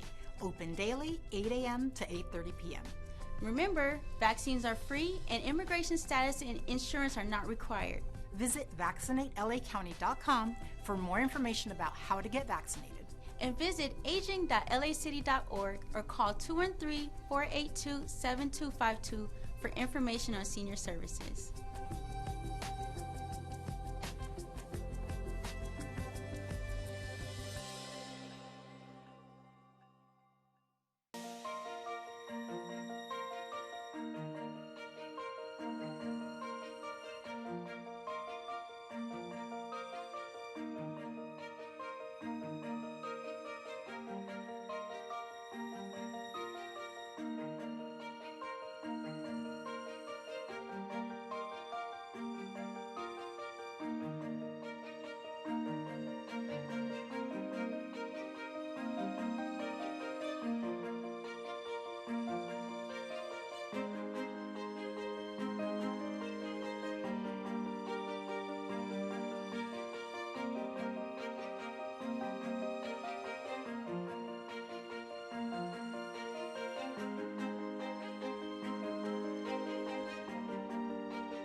Los Angeles Mayor Karen Bass has announced the appointment of the city's first ever Deputy Mayor of Homelessness and Community Health. Dr. Etzime P. Agonifer brings years of experience advocating for health equity and justice for vulnerable individuals and populations. As the Community Health Advisor in the Mayor's office since May 2023, Dr. Agonifer supported the Inside Safe program and designed the current substance use disorder pilot. Dr. Agonifer was a National Clinician Scholar at UCLA and previously served as Assistant Professor at Kaiser Permanente Bernard J. Tyson School of Medicine. For more information on the Mayor's office, go to mayor.lacity.gov. LA Animal Services wants to remind you that February is Spay and Neuter Awareness Month. Spaying and neutering are safe, simple surgeries that prevent animals from reproducing. Females are spayed and males are neutered. There are many health benefits of spaying and neutering pets, such as preventing unwanted litters, lowering risks of cancer, and increasing lifespan. Spaying and neutering pets is a responsible and humane way to prevent overcrowding in shelters and reduces the number of healthy animals being euthanized. LA Animal Services has 5 spay-neuter clinics located on-site at city animal shelters. The clinics are independently operated and open to the public. For more information, visit the Animal Care tab at laanimalservices.com. The Los Angeles County Registrar Recorder County Clerk has mailed the vote-by-mail ballots to all registered voters for the March 5, 2024 primary election. To vote by mail, complete the ballot and use the envelope provided, which must be signed and dated. Then the ballot can be returned in a number of ways. Completed ballots may be mailed without a postage stamp or dropped into a registered ballot drop box or handed in at a local Los Angeles County vote center. Voters can track their ballot every step of the way with Where's My Ballot, a free subscription tool which sends automatic status notifications. The March 5th, 2024 primary nominating election includes primary voting for Los Angeles City Council Districts 2, 4, 6, 8, 10, 12, and 14.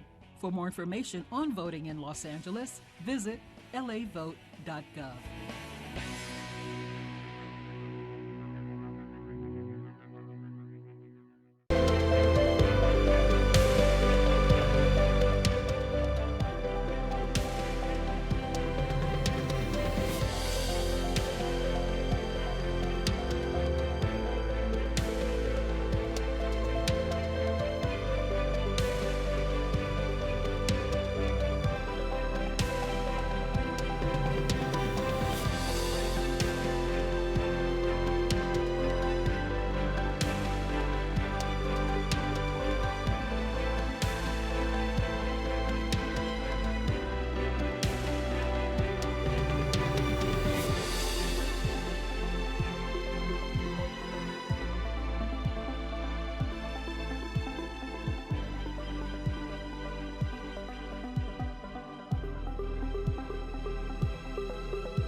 The number one cause of preventable death after injury is bleeding. Someone who is severely bleeding can bleed to death in as... All right, we are now back in open session in the special meeting. Mr. City Attorney? And if I may, Mr. President, call roll. Oh, yes, thank you. Blumenfield, De Leon, Harris Dawson, Hernandez, Hutt, Krikorian, Lee, McOsker, Padilla, Park, Price, Rahman, Rodriguez, Soto Martinez, Yaroslavsky, 13 members and a quorum, Mr. President. All right, Mr. City Attorney, is there anything to report from closed session? Nothing to report from closed session, but I believe that council should vote on the recommendation included in the confidential report. Yes, so that is agendized item 50. That item is now before us. Do any members have any comments or questions? Seeing none, let's open the roll, close the roll, and tabulate the votes.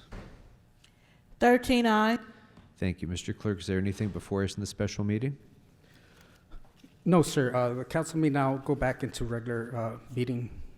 Okay, so the special meeting is now adjourned, and we will resume the regular meeting. Mr. Clerk, again, can you please call the roll? Yes, sir.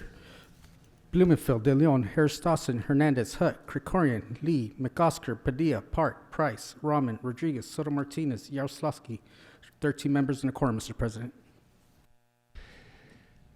Thank you very much. Mr. City Attorney, I think we had to vote on one more item, the recommendations of the City Attorney. Yes, there's a request that council approve recommendations 1 through 5 in the confidential report with regards to item number 49. That's the closed session related to Hyperion. Very good. Do any members wish to be heard on that item? Seeing none, let's open the roll, close the roll, and tabulate the votes. 13 ayes. Very good. Mr. Clerk, what is now before us? Council has motions for posting and referral. Without objection, posted and referred. Next. The desk is clear, sir. Very good. Members, are there any announcements? Councilmember Lee. Thank you, Mr. President. Public Works Committee, unfortunately, is being delayed, but we will start the meeting immediately following council. Mr. Blumenfield. Related to that, because budget follows Public Works and a number of members are on both committees, we will delay budget by 15 minutes to 2:45 instead of 2:30 so that we can complete the Public Works hearing prior to. So budget 2:45. Thank you. Any other announcements? Councilmember De Leon, an announcement? Yeah, I didn't get an opportunity because everything went so quickly. Item number 35 that we passed with the amendment, I just want to explain quickly what the amendment was. Because the atmospheric rains, SPA 4 happens to be the biggest SPA where we had the largest concentration of unhoused neighbors. So the idea of the amendment was to have a clear understanding of the methodology and the criteria that LAHSA utilizes to establish the winter shelters. Because in SPA 4, there's only one established winter shelter, which is deep in South LA, only for women. So we should have a better understanding of the criteria methodology that they utilize when we establish the winter shelters throughout the city of LA. Thank you. Any other announcements, members? Any other announcements? Seeing none, we can go next to motions for adjournment. Are there any, if we could all please rise? And are there any motions for adjournment on my right? Seeing none, motions for adjournment on my left. Councilmember De Leon.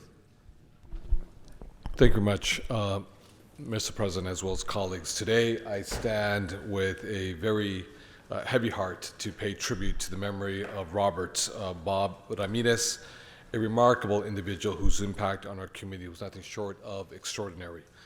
Bob Ramirez was not just a resident of our beloved Northeast area of Los Angeles, he was also a pillar of strength and compassion and dedication. His journey was marked by selflessness and service. Began back in 1963 when he embarked on his career as an electrician apprentice with the Southern Pacific Railroad.